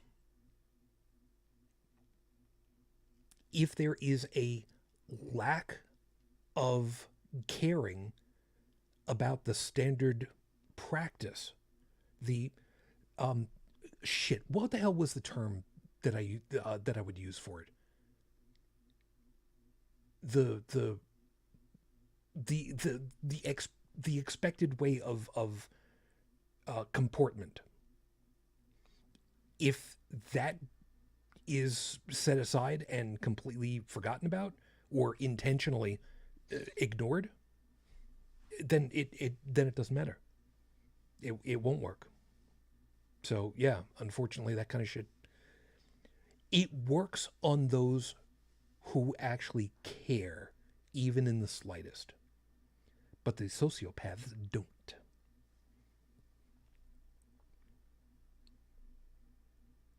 When all is said and done, that's what it comes down to. And, that's the thing. We expect that broad brush, we, meaning those of us who believe in empathy instead of profit and power. Does that mean that we are liberals? You know what? If the brush stroke fits, I suppose. Something like that would unnerve us because we have compassion. What did we do wrong? Well, you know what? When generally speaking, we do something wrong, we're going to own up to it. We're going to make amends. We're going to do the right thing. And by the right thing, it means, even if it means that we have to take an individual fall, you know what? I played by the rules. I broke the rules. I have to take my lumps. But you're right. If there are people in place that refuse, for whatever motivation, to not enforce the rules, if somebody doesn't get their hand slapped when they step out of line, well, what the hell can you expect? And that's driving me up a wall, because over here in New York, we had a couple prosecutors stepped out because they're like, they don't want to prosecute because don't know why, but I quit. And I know full well I was right. And And, well, you can go ahead and answer the phones now and explain to everybody why you're not going to prosecute, and I'm out the door, because I came out of retirement for this shit. I'm sorry, was that a little bit too vague for the news? I'm sorry. Might be for some people. That's all right. Google News will help you out on that one. Yeah, I had listed a title of the book that I read shortly after it came out back in 2006 from Michelle Goldberg, but the name of the book was Kingdom Coming: The Rise of Christian Nationalism. And she was right. Called it. Called it. And we've got nationalism and fascism problem in this country. Okay, and they kind of go hand in hand. They support each other. Well, they are now. That's for damn sure. Yeah. And the problem with this stuff is it makes a us versus them mentality. And if you want to see the whole us versus them thing, look at what's going on in Georgia. Donald Trump's out there. He's picking candidates and supporting candidates to go up against other Republicans who didn't back him when he was claiming that Georgia's election was results were fraudulent. Oh. And those results were tallied multiple times. Different people, same results. Oh, wait, hold on. I should change that. At one point, they did find some Republican votes that some Republican registered people who had cheated. Of course. Right, but you didn't find that on the Democratic side, which is amazing. Because even I would have expected a few Democrats to cheat as well, because you find cheaters almost everywhere you go. But we all were able to listen to the recordings of Donald Trump talking to the Georgia officials. So I mean, it's this whole us versus them crap. It's literally going on. They're standing up there on podiums talking to a crowd saying, hey, vote for this guy. He's going to put away the liars. And then this guy's getting up there going, hey, vote for me. I'm going to make sure everybody who was involved in that 2020 election fraud is going to go to jail. And this is just more lock up Hillary and lock up whoever disagrees with me kind of crap. Well, not only that, but Adolf Hitler, was in South Carolina last week at a rally, openly calling for people to lay down their lives and be willing to die and kill people over critical race theory in high school. And it's not even a thing in high school. No, it's not. Yeah, let's lay down our lives and kill so that way our children don't learn about our racist history. Meaning our history. Yeah. And I have to say this to all these people that are, wanting to have a racial civil war or, GOP against everybody else civil war or whatever. Look and see how well that's working out over in Ukraine. It's ugly. It's horrible. And you're talking, street by street combat. It's not such a good idea. It's not fun. A lot of people are going to die, including the people who are wanting this shit. And you can see the racism over there, too. There are people, students. Let me be very clear here. There are students who are attending universities in Ukraine who were told, look, we're become a war zone. You need to go home. Because they were not Ukrainians. They were from the Congo. They were from Africa. They were from all over the world. Okay? And trains leading to Poland to take refugees out, we're stopping them going home. We're only taking Ukrainians right now. Only women and children. And then when Ukrainian men got on there, well, what about us? And they were just ignored. Oh, and what was the special thing? They weren't white. They were Indian, African, dark-skinned African, because there's light-skinned African too. But they had different skin colors. Non-white people were being told for days. Sorry, not this train. Sorry, not this train. Sorry, not this train. These are students. These are not grown adults in their 40s, 50s, 60s, and things like that where, you can stay and fight. No. These are kids. Sorry, you got to stay in the war zone because your skin's the wrong color. Well, they weren't letting kids out that were 18 and up either. I mean, they really weren't. I'm not going to say that there wasn't any racism involved, because there was, but anybody that was aged 18 to 60 and male, they were not letting leave unless they were disabled. But at the same time, you can't tell a foreign student you can't leave. Can't tell them to stay and fight, no. Yeah, exactly. You can't do that. I don't know, there were people, at least in the U.S., that were, like, I'm trying to think what their positions were. They were high up in academia, and they were black, and trying to network to get those people out, which I thought was amazing that they were trying to do this. Mm-hmm. But it was sad that it was people here that were trying to figure out how to get this done and not over there. Yeah, there's a piece that I'm sorry. Go ahead. I was going to say, this all goes into the show's title. Actions speak louder than words. Forget what they're saying, the reasoning why they were telling the non-white people they couldn't go. They didn't let the non-white people go. They didn't let they were being racist. End of story. Because Putin wouldn't care whether or not, oh, you're not from Ukraine? Oh, you can go. No, he'd kill them. He'd kill them just as much as he'd kill anybody else there. He's killing people that don't have guns. He's killing babies. He's killing pregnant women. He doesn't give a flying F-bomb. No, he doesn't. And last time that I checked AP, for their stats, there have been over 402,000 people that were forcibly removed from Ukraine to Russia. So, I mean... they're in the gulag, and, will probably either be worked to death or killed. Or used as hostages, which is not going to work. But that's a hell of a lot of people. Yeah. What Beth put over here, and I'm trying to parse it out, so please forgive me. Reading it as written, most people forget Hillary was part of the family SE, was a Dominionist.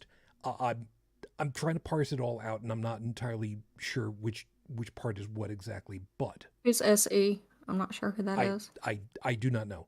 However, the particulars of that are not that important. So, Beth, if you want to kind of explain it a little bit better, great, but not really necessary. Yeah, I know what the family is. Yeah, as far as to who is pushing for Christian Dominionism in the United States, and I want to make this clear, this is something that is not exclusive to the United States, but because we are here, it is incredibly important to us to prevent this from going forward, even though we're not going to be able to stop it ourselves, because, I mean, come on, there's only so much us can do. Yeah. We, again, very, very large brush. We, as progressives, I think is probably the best way of describing it. As progressives, instead of any other label, don't care what political group or affiliation these Dominionist activities are coming from.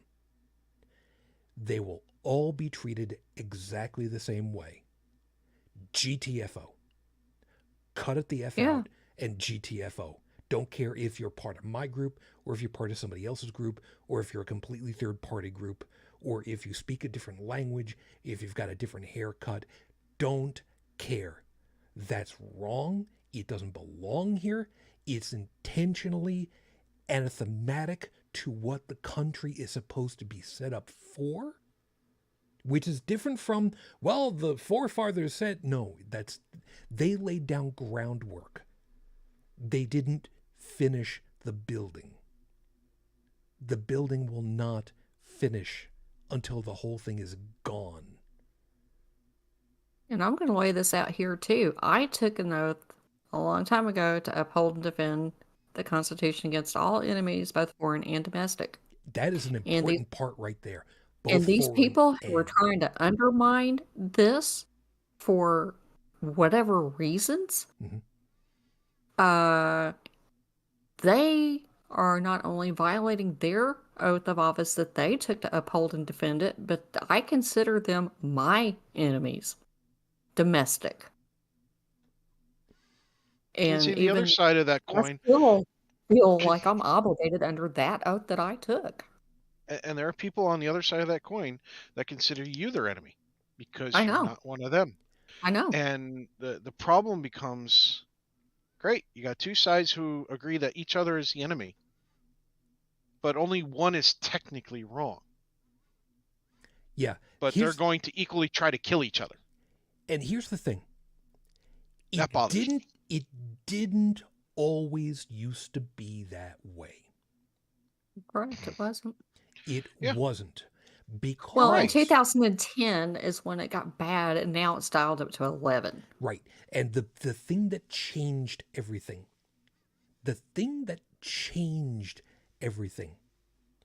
was when, and I'm going to lay this at the feet of the grand old party. I'm not going to call it the Grand Q party because it wasn't at that point. That's just a continuing symptom of the cancer. When the GOP decided that the driving force of their platform, and I'm not quite sure what year this was or roughly when this was, when their driving force for their platform, and they still had a platform, was to use the boogeyman of the hour to drive change. That's when it all went wrong. That is the point when it all changed around. And here's the thing. When you start going, as soon as you start going, hey, look, this is the major problem with America, or any country for that matter, people, the people who aren't us took it away from you. And if we get it back, you're going to get back all that greatness and so on. Well, guess what? That's how you build fascism. Okay? That's how Hitler did it. That's how so many dictators and so forth have come up. And people forget that Nazism was originally a platform. You know, that Hitler was voted into office. He didn't take over originally as a dictator. He was democratically elected. Mm-hmm. Okay? So you can't assume that just because we have a democratic process here that it's going to protect you from a bad leader. Democratic anymore. Again, the cheaters cheating, not being held accountable. The people, because the system has become broken to the point where the other politicians, the ones who are trying to do things by the book and by the rules, can't process and hold accountable those that are breaking the rules. The only other system around that can correct that is the people who have all the power.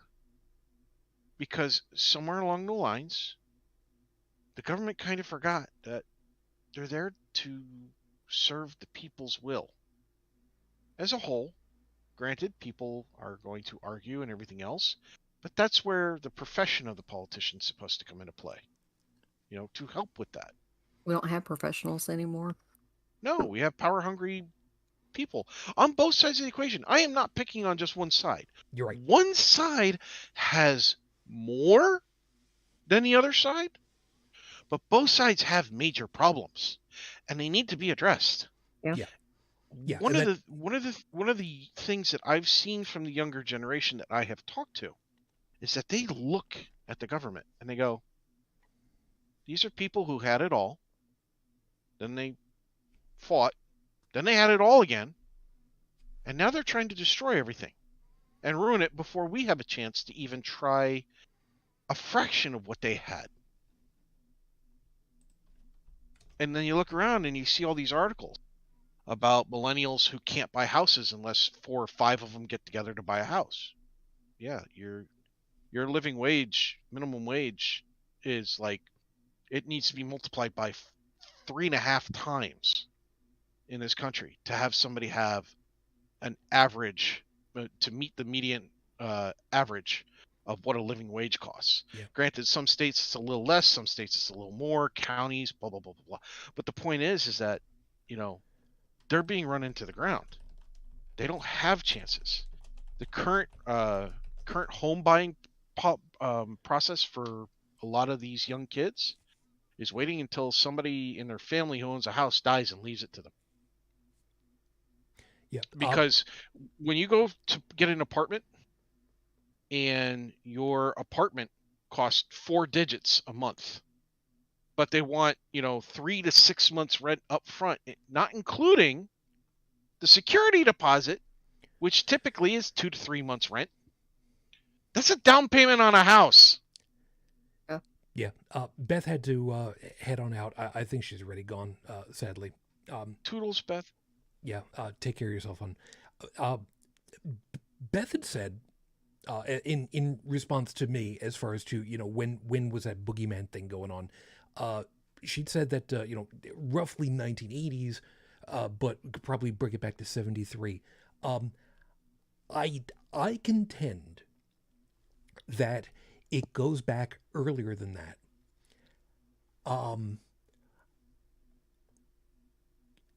As a Democrat until 1944, and then a Republican after 1944, which is about the point where the two parties started to flip over their individual platforms, as I recall, yeah? Does anybody remember the name Joe McCarthy? Oh, yeah.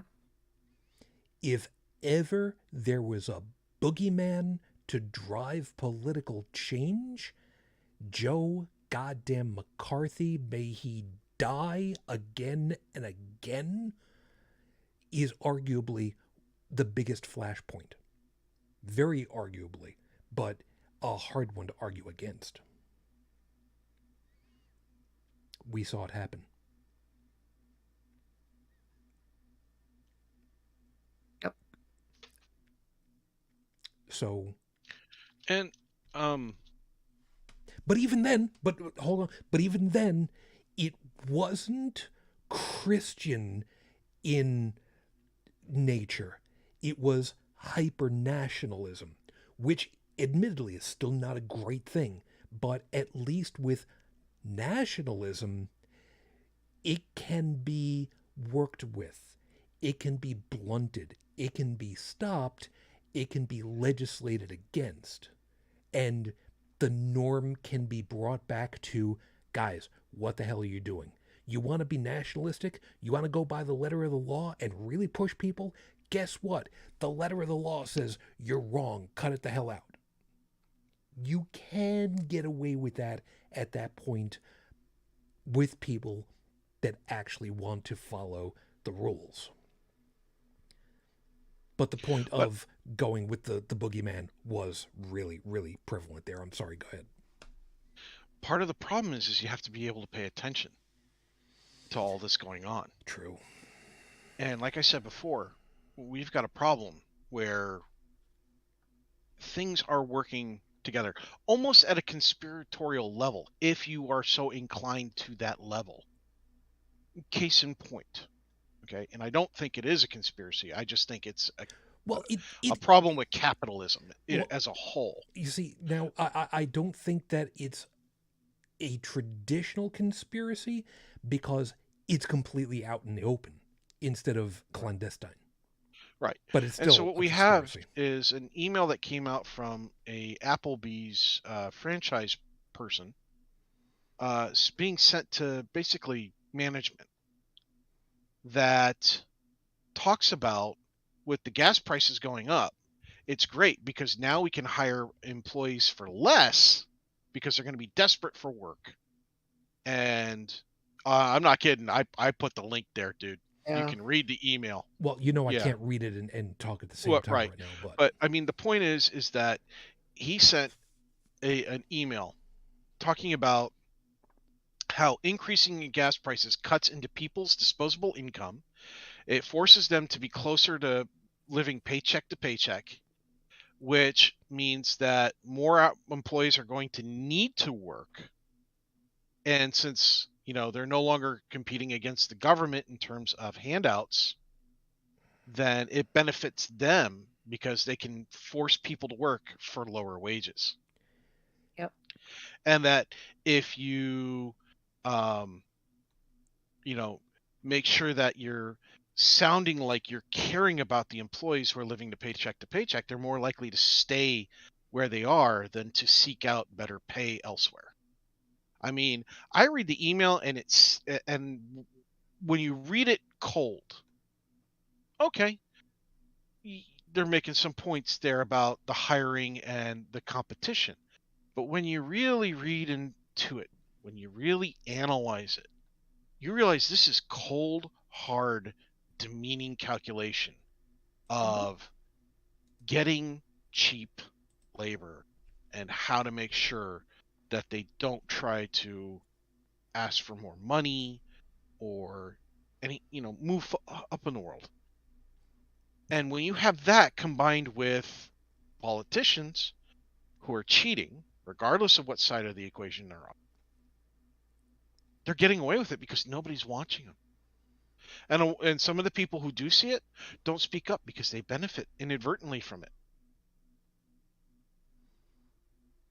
I mean, when you have just a couple of people in this country holding the vast majority of the wealth compared to, 90% of all the poor added together, yeah. You got problems. This is not a conspiracy thing.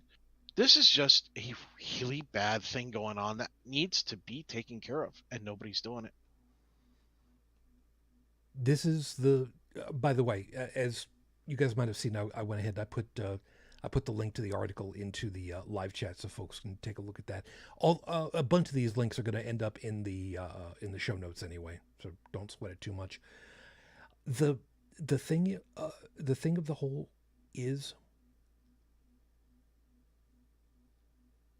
it's entirely possible that these things are being seen, but they're being intentionally ignored, which is arguably worse, because that means what's the legal expression?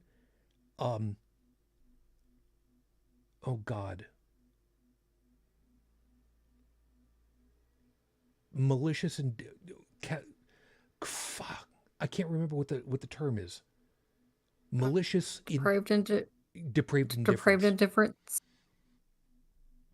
Yeah, I mean, and it's as willfully ignorant as Sarah Palin was, guess who's running for a Senate seat again? That's not exactly an easy question. That could have several hundred possible answers. Yeah, she's taking advantage of the fact that, it was a representative. The one representative that Alaska has, died a few days ago, so she's jumping into the race. It wasn't Senate, it was a representative. I misremembered. But yeah, she announced she is running again. God damn it. And she will probably win. I guess she ran out of grift money and needs more? I don't know. So she's going to be back. Yay. Every once in a while I think to myself, I'm pretty sure I know enough of how this stuff works. I could move somewhere else. I could live on a grift. I wouldn't mind. I mean,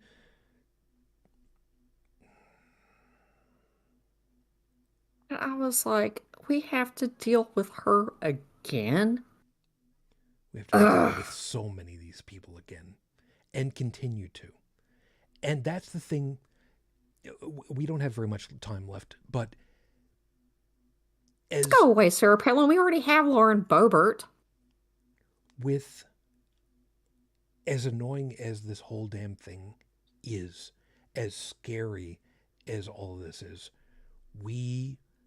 as tiring as this whole damn thing is, we can't stop. We can't. We have to do everything that we can. We have to grind anything that we can in order to get these people back under control. And the sad part of it is, I don't know what that looks like at this point.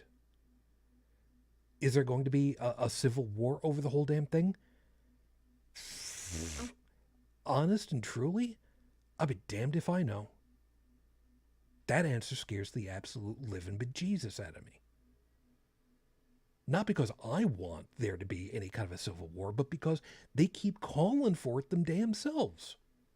Yeah, they're agitating for it. And we saw what happened January 6th get some people riled up. And the same instigator was at it again 2 weeks ago. A week ago. It's like, what the hell is wrong with you people? But it's even worse than all of this. Because, like you said, if you look historically at how things have played out, you can kind of take a look and see. You don't need to have a degree in psychohistory. God, I actually remembered it. In order to, it's a book reference. I actually read a book once. That one. Anyway,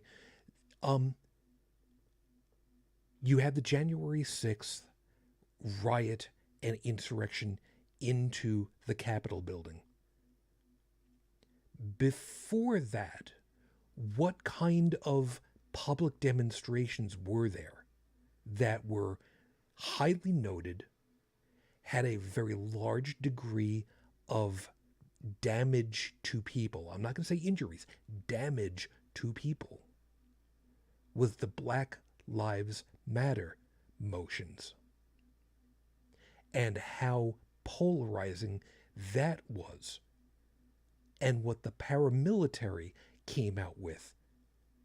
And let me tell you, the term paramilitary does not bother me, because if I remember correctly, that is the technical term for police forces.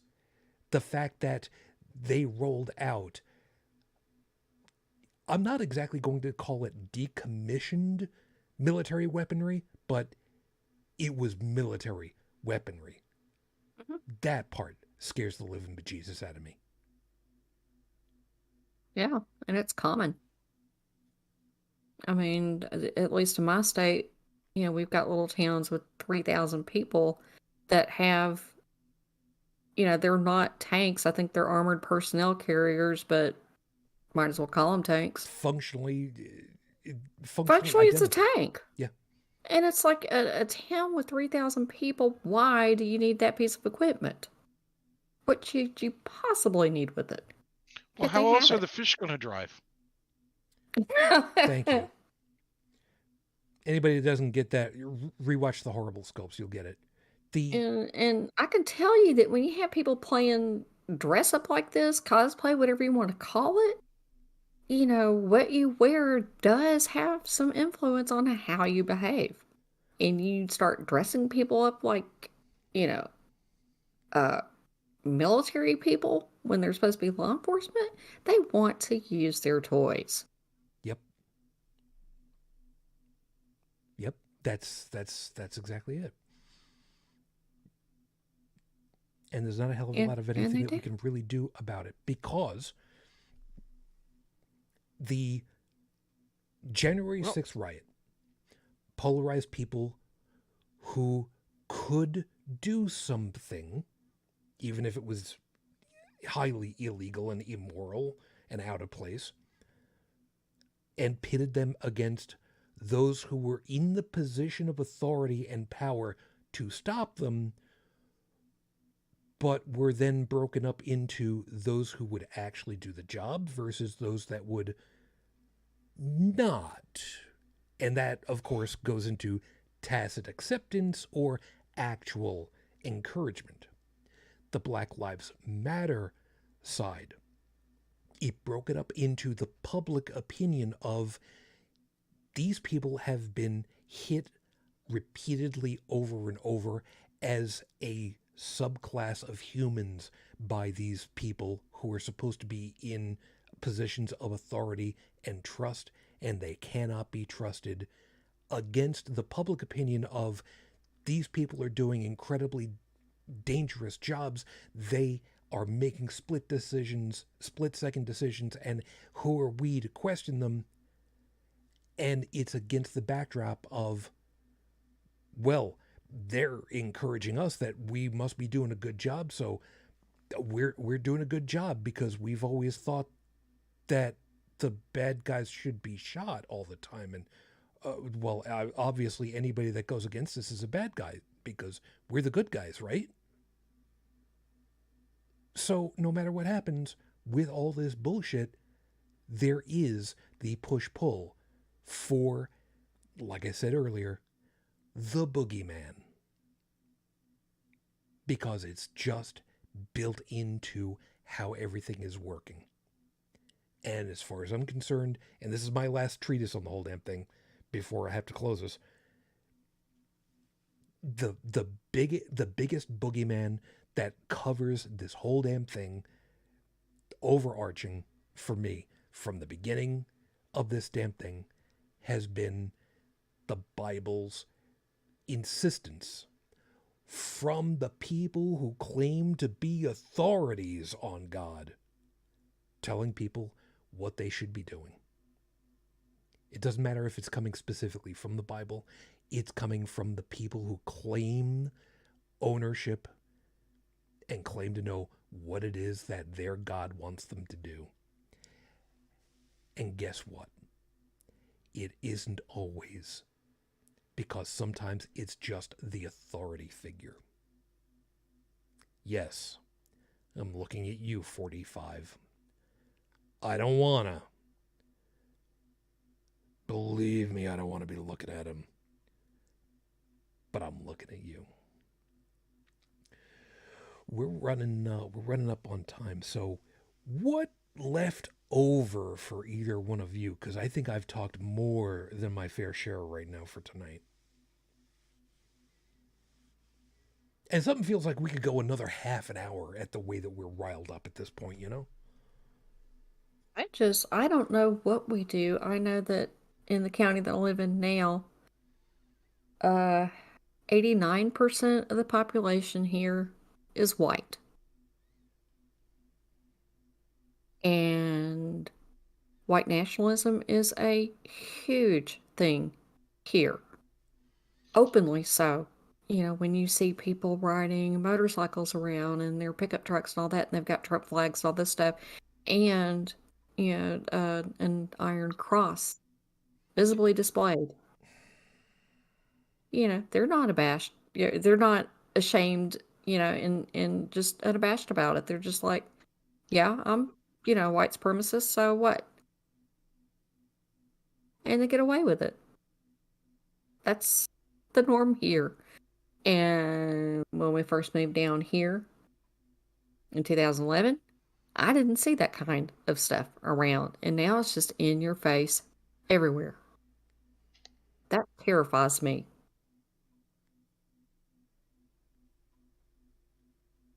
And you know, I'm going to go ahead and put it out there because even if you try to Google it now, you know, broken links and the ledge has buried it for good reason, you know.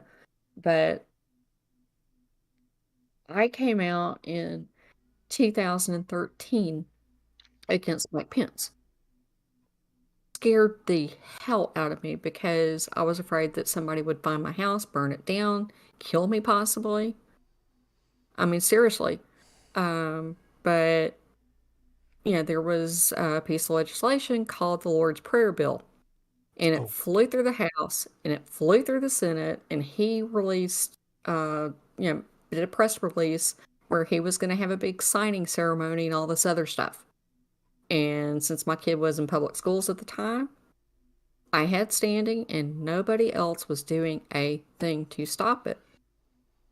And so I sent a copy of the legislation, a copy proving that she was, public school student, all that other stuff to, Freedom from Religion Foundation, and said, hey, I've got a violation here that's about to be signed into law. Please leave my name out of the press, but here's all the information that I've got. Here's a press release. Here's a copy of the legislation. Help. And so they emailed me back and said, this was not even on our radar. I mean, they didn't even know about it. And they went through everything and they said, if we need anything, further, we'll be in touch with you. And I was like, please keep my name out of the press. And, if it goes to court, please call me Jane Doe or something. Just, people will kill me if they know that I'm the one who, reached out to you, and hope you can help. And I don't know what they did, how they handled it, but it quietly disappeared.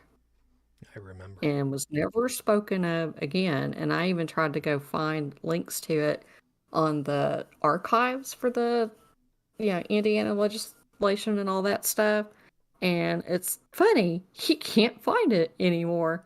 If you go to like GoDaddy or something, you can find some old expired links about it that are dead, but they buried that shit.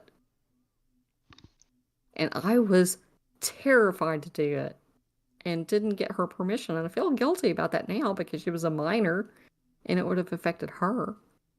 But it's like, if I don't do this, no one will. See, one person can make a difference. By the way, did you try punching those dead links through the Wayback Machine? I didn't, but even Google, results, I had to dig and dig and dig and dig. There's a lot of things Google cannot find, but sometimes you really luck out on the Wayback Machine. That's what I love about being connected with a bunch of tech nerds. We have ways. Yeah. I mean, there is truly... Stuff doesn't truly ever disappear from the internet. That's true. Yeah. But they're still trying to get that stuff passed again now. They're still trying it again. But at least in 2013, I stopped it. Yeah, because what did Digital Dog Cow teach us? Yeah, but the only thing about it is, had my kid not been a public school student, I would not have had standing, and there was not a thing I could have done. Yeah. But I was like, if I don't, who will? Because obviously nobody else is doing anything, and if FFRF had no clue this was going on, people were not paying attention. And see, this is a perfect example, in my opinion, of why it is so important when you hear somebody go, well, why should I worry about paying taxes for somebody else's kid? Why should I have to worry that somebody else has health care? Why should I have to worry about somebody else? Period. Forget injecting whatever, just that. Here's why. Because there are other people, whether you know them or not, that are looking out for you, whether you like it or not. But there are people looking out for you, making sure that, your freedoms don't get trampled on. And don't forget, your freedom of speech doesn't mean the freedom of somebody listening to you, or ignoring you. It doesn't mean the freedom for repercussions. It just means the government can't go after you for your freedom, for what you're saying. I just knew that this was unconstitutional, and I had assumed that at some point in the future it would be overturned, go to court and be overturned for being unconstitutional. But now, I'm not so sure about that. Well, exactly. With the court system fixed the way that it is now, I don't think it would have been overturned. That's frightening. Yeah, let's let Tech finish, because we gotta see about rolling on. All right, I'm gonna finish on kind of a different note. It does go back to action speaking louder than words. Here's the thing. Every single person, in my opinion, has a right to taking vacation from work, not having to work all the hours of their life, that they should have the right for parental leave, that they should have, oh, I'm sick. Okay, well, out you go. Don't come in and get everybody else sick, and be treated like an adult for it. You need a week off, you got a week off. You need a month off, you need a month off. You've got surgery, you've got whatever. Don't have a dick manager going, well, 3 days into your surgery, if I don't get a note, you're fired. Okay. Compensation balance on who's getting paid what. And at the end of the day, everybody has the right to earn a living wage. I can't think of a single job where I'd look at it and go, the person working that job does not deserve to make enough money that they could live off of it. Not one job that I can think of. And I'm thinking everything from gravedigger to the person who sweeps a sidewalk or empties out drains to anything. Not one job. Because all jobs at some point help somebody else. All right? The only way to really get this thing going is unionization. If you like 40-hour work weeks, thank a union. If you like time off, thank a union. If you like hazard pay, thank a union. Okay? When you collectively get together, you change things. That's how voting works. It's a collective process. When you don't act in these processes, you are steamrolled. Okay? Yes, does politics suck? I agree. It does. I really, really hate politics. But as I've gotten older, I found I had to get more and more involved as much as I hate it, because I want to see change. And part of the epiphany of having to do that actually came when I was part of a union for part of a career that I was in.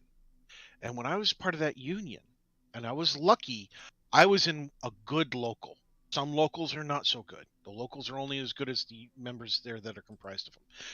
When I was there, they gave us an education on why, even though we agree with everything that the union is doing at the moment, we have to pay attention to union politics, because a bunch of people might come in, think differently, vote to change things. If I'm not partaking and advocating, whether I like my way or their way, it's going to change without my input. This is the same thing. Politics, your job, everything. You have to get involved. Okay? Even if it's something as making sure that you're voting for the people that you want to see in office, even if they're not part of the primary party group. Okay? Your vote makes a difference. One voice, as we heard from Brigid herself, makes a difference. Okay? And the bad guys, well, let me rephrase that. The people who want to cheat the system don't stop. They'll fail 1 year at a bill. They'll come back, rename the bill something else, change out the language a little bit, submit it again, and hope nobody pays attention. And then they'll keep doing it and doing it and doing it. They'll put it on as riders to other things. They'll rezone districts, gerrymandering and such. They don't give a darn. Okay? They will keep doing it until they win. The only way to stop them is for you to pay attention, to be active.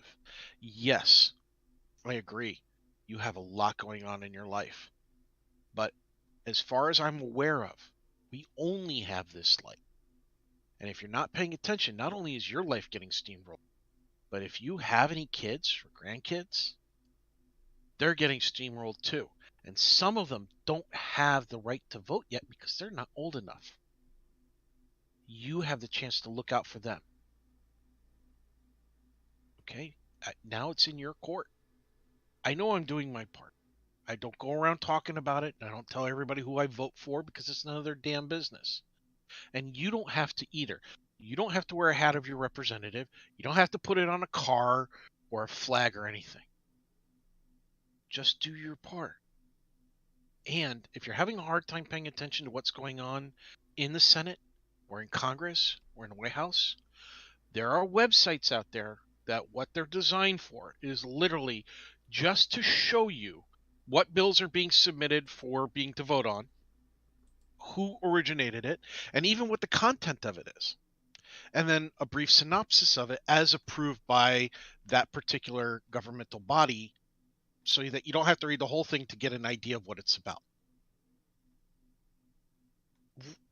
Yeah, they're kind of boring, some of them.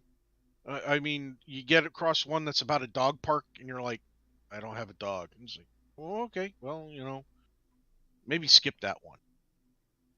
But the other ones about trans kids not having the right to use a bathroom or play sports, or maybe they should be lined up in front of a firing squad. Those might be good ones to pay attention to. Just saying, man. It's fair. That is damn scary, and that is absolutely fair.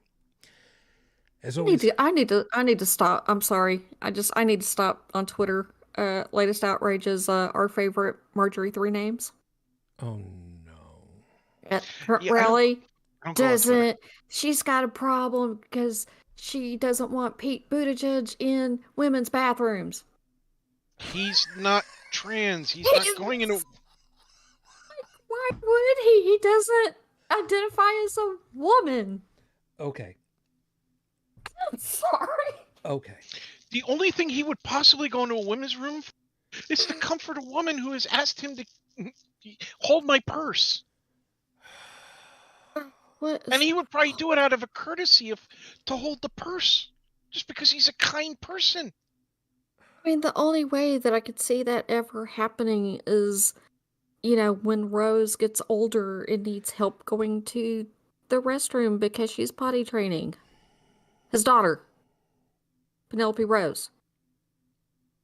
That's what family bathrooms are for. Like Target and so many other companies are now installing family bathrooms where the father can take the daughter or the mother can take the son into the bathroom and not worry about a judgmental bastard going, you can't bring that boy in here. You can't bring that girl in here. Dude, they're a kid. They have to go to the bathroom. They don't give a shit about you at the moment. They need the potty. Marjorie's such a good Christian too. Ugh. That's another episode. She's an episode. Okay, that was. I did not line that up, but damn, that was a good shot. Okay, I'm done. Stuff like this is starting to give me ammunition for what am I going to do for 404. Sanity not found. You know what? Oh God, did I just title it? You did. Maybe. If I did, I need to.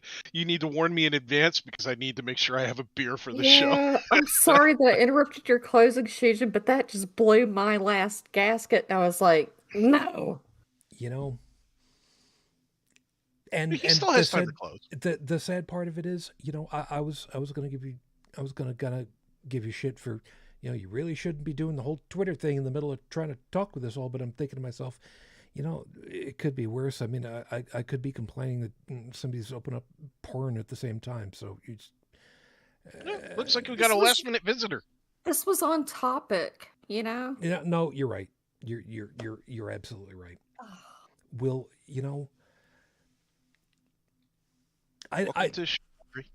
yeah, you kind of caught the end of it. Yeah. Episode 404 is coming up, obviously, and if this does end up inspiring us for sanity not found, you know what, that might not be such a bad idea. And Stephanie over in chat puts in that in Europe we have gender neutral bathrooms. That is individual bathrooms that can be used by anyone. This is a non-issue. Yes, and when certain politicians recommended companies and public areas that have bathrooms install gender neutral bathrooms, the collective right lost their collective minds, and the hyper religious fundamentalists lost their minds because what else were they taking away? Let's just make this easy for everybody. We're not seeing. If you want to give anybody a head exploding moment because of a gendered bathroom, there are two choices. A gender neutral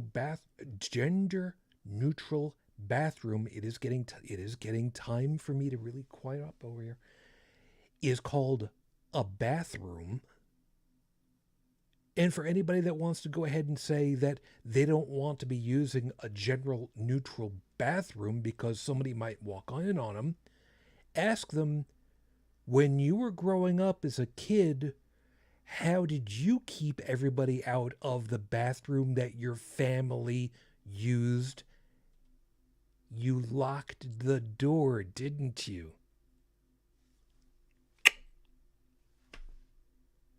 It's real simple. Just I don't want to advocate for violence and using a clue by four upside somebody's head, but oh my God, they make it so difficult. Here's a bathroom sign in chat that is perfect. I'll have to look in a minute. I've got stuff scrolled around. Anyway, we gotta get out of here because it's late for me. The hell time is it locally for me? It is 2:22 local for me, AM. So I think I'm kind of running a little bit because I had a long day. Thank you for being with us, everybody. As always, we hope that you found something worthwhile in all of our perspectives and you got something to think about for the week ahead. As always, over in the chat, guys, thank you. Stephanie, Phyllis, Audrey, thank you for showing up. Stylistically late, but that's okay. Good to see you. Have a good. And Beth, we're worried about you, but it was good to see you. And it was good to see Bear also earlier tonight. So there was that. Tech, glad you're able to make it. I'm gonna stop that one right there because I was gonna say something that's probably better said off the air, but thank you. You take care of yourself, please. Be safe, be healthy. Absolutely, you guys do too. Yeah. You too. Yeah. That last be healthy thing, by the way, for everybody. This past weekend, not this weekend that we're recording, previous weekend, was the convention in Toronto, Frontal Equinox, that normally I would have gone to. But because of the way that everything's been going on, I'm not feeling really confident with going to a con yet. It is a low number of people, but there is a non-zero number of people who have tested pregnant having come out of Fertile Equinox. And before you go ahead and say, well, pregnant? Really? Yeah, I'm using code terminology here, as you can probably guess. And unfortunately, one of the people that has tested pregnant after coming out of that is Dr. Conway, who has been on the show a couple of times. So collectively, from all of us to you, Sam, just take care of yourself, man, as best you can. You're no spring bug, Just be careful. Brigid, we talked about this before we even came on the air tonight. You have got a target-rich environment of people to say fuck you to. I have no idea how you're going to... You know what? I should just have you roll a D6 and decide from there how many people you're going to go ahead and lambast, because Lord knows we need to limit you somehow.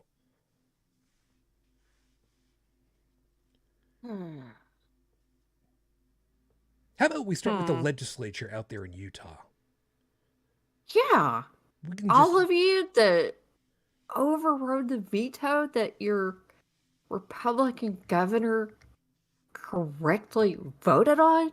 And wrote a letter explaining it. Fuck all of you. And the ledge in Indiana that's about to follow suit, fuck you too. Malcolm is Republican, remember that? Mm-hmm. But you're doing the same crap to him. And it's all because you're a bunch of Christofascists. Yeah, it's another term I had forgotten about. I wish I could have forgotten about that longer. Yeah. But I'll add on to that. Anyone that refuses to do the right thing, take their lumps, and slap wrists that richly deserve them. So, yeah, anybody that refuses to prosecute obvious wrongdoing, we've got a nice 5-pound bag of sugarless gummy bears to send you. Have a great day. Anybody that doesn't know about that, you can. I think we had it in one of the show notes at some point. You can read up about that another time later. So anyway, again, live chat, guys. Thank you very much. Please take care of yourselves. Please be safe. Please stay healthy. Do whatever you need to. And for the record, yes, my little one and I, yes, we are continuing to stay masked for the foreseeable future because we don't want to die. I know the chances are really, really low, but it's a non-zero number. All right. Yep. It's a non-zero number. And as any gamer will tell you, there is also a non-zero chance of rolling a natural 1. Oh, and I'm going to tell people too that the BA2 Omicron is making rounds again, and numbers are starting to spike up again in some states here. Those of you that went on spring break in Florida, hope your insurance is really good because Lord knows you may need it. Oh, I'm sorry. Yep. Did you think I meant medical insurance? No, life insurance. Both. So with all that, thank you very much, everybody, for being with us. If you'd like to be in touch with us, all of our contact information is at holycrapthevlogcast.com, including the link to the podcast, so you can listen to us if you're on a long drive and you want to fall asleep at the wheel. That might not be such a good idea. I don't know. We'll figure it out sometime. But, it's all there. And for the phone number, if you'd like to drop us a message, it's 859-HCTV-554, 859-4288-554, and just thank you. If you'd like to support us on Patreon, feel free to, drop a little bit of money our way. I'd be more than happy to forward that to Dalan, because, he's a resident audio bitch and doesn't get enough love because I can't exactly afford to pay him. I've offered to buy him a subscription to Plex so he can use my Plex server, but he doesn't really go for that. I'm gonna have to force it down his throat. Whatever. It'll be what it'll be. But in the meantime, we'll talk to you again next week. We'll be here and we'll see what we can do. But until that point, as always, I wish you all the peace I no longer have. I wish you the strength that I've learned. I wish you well. And my lady, too damn many years later, I am still in love with you. Matane Fujin, I love you. I miss you. Dream of me. And a little one got inducted into that academic group. You did good. So until the next time we're together, everyone, as always, good night.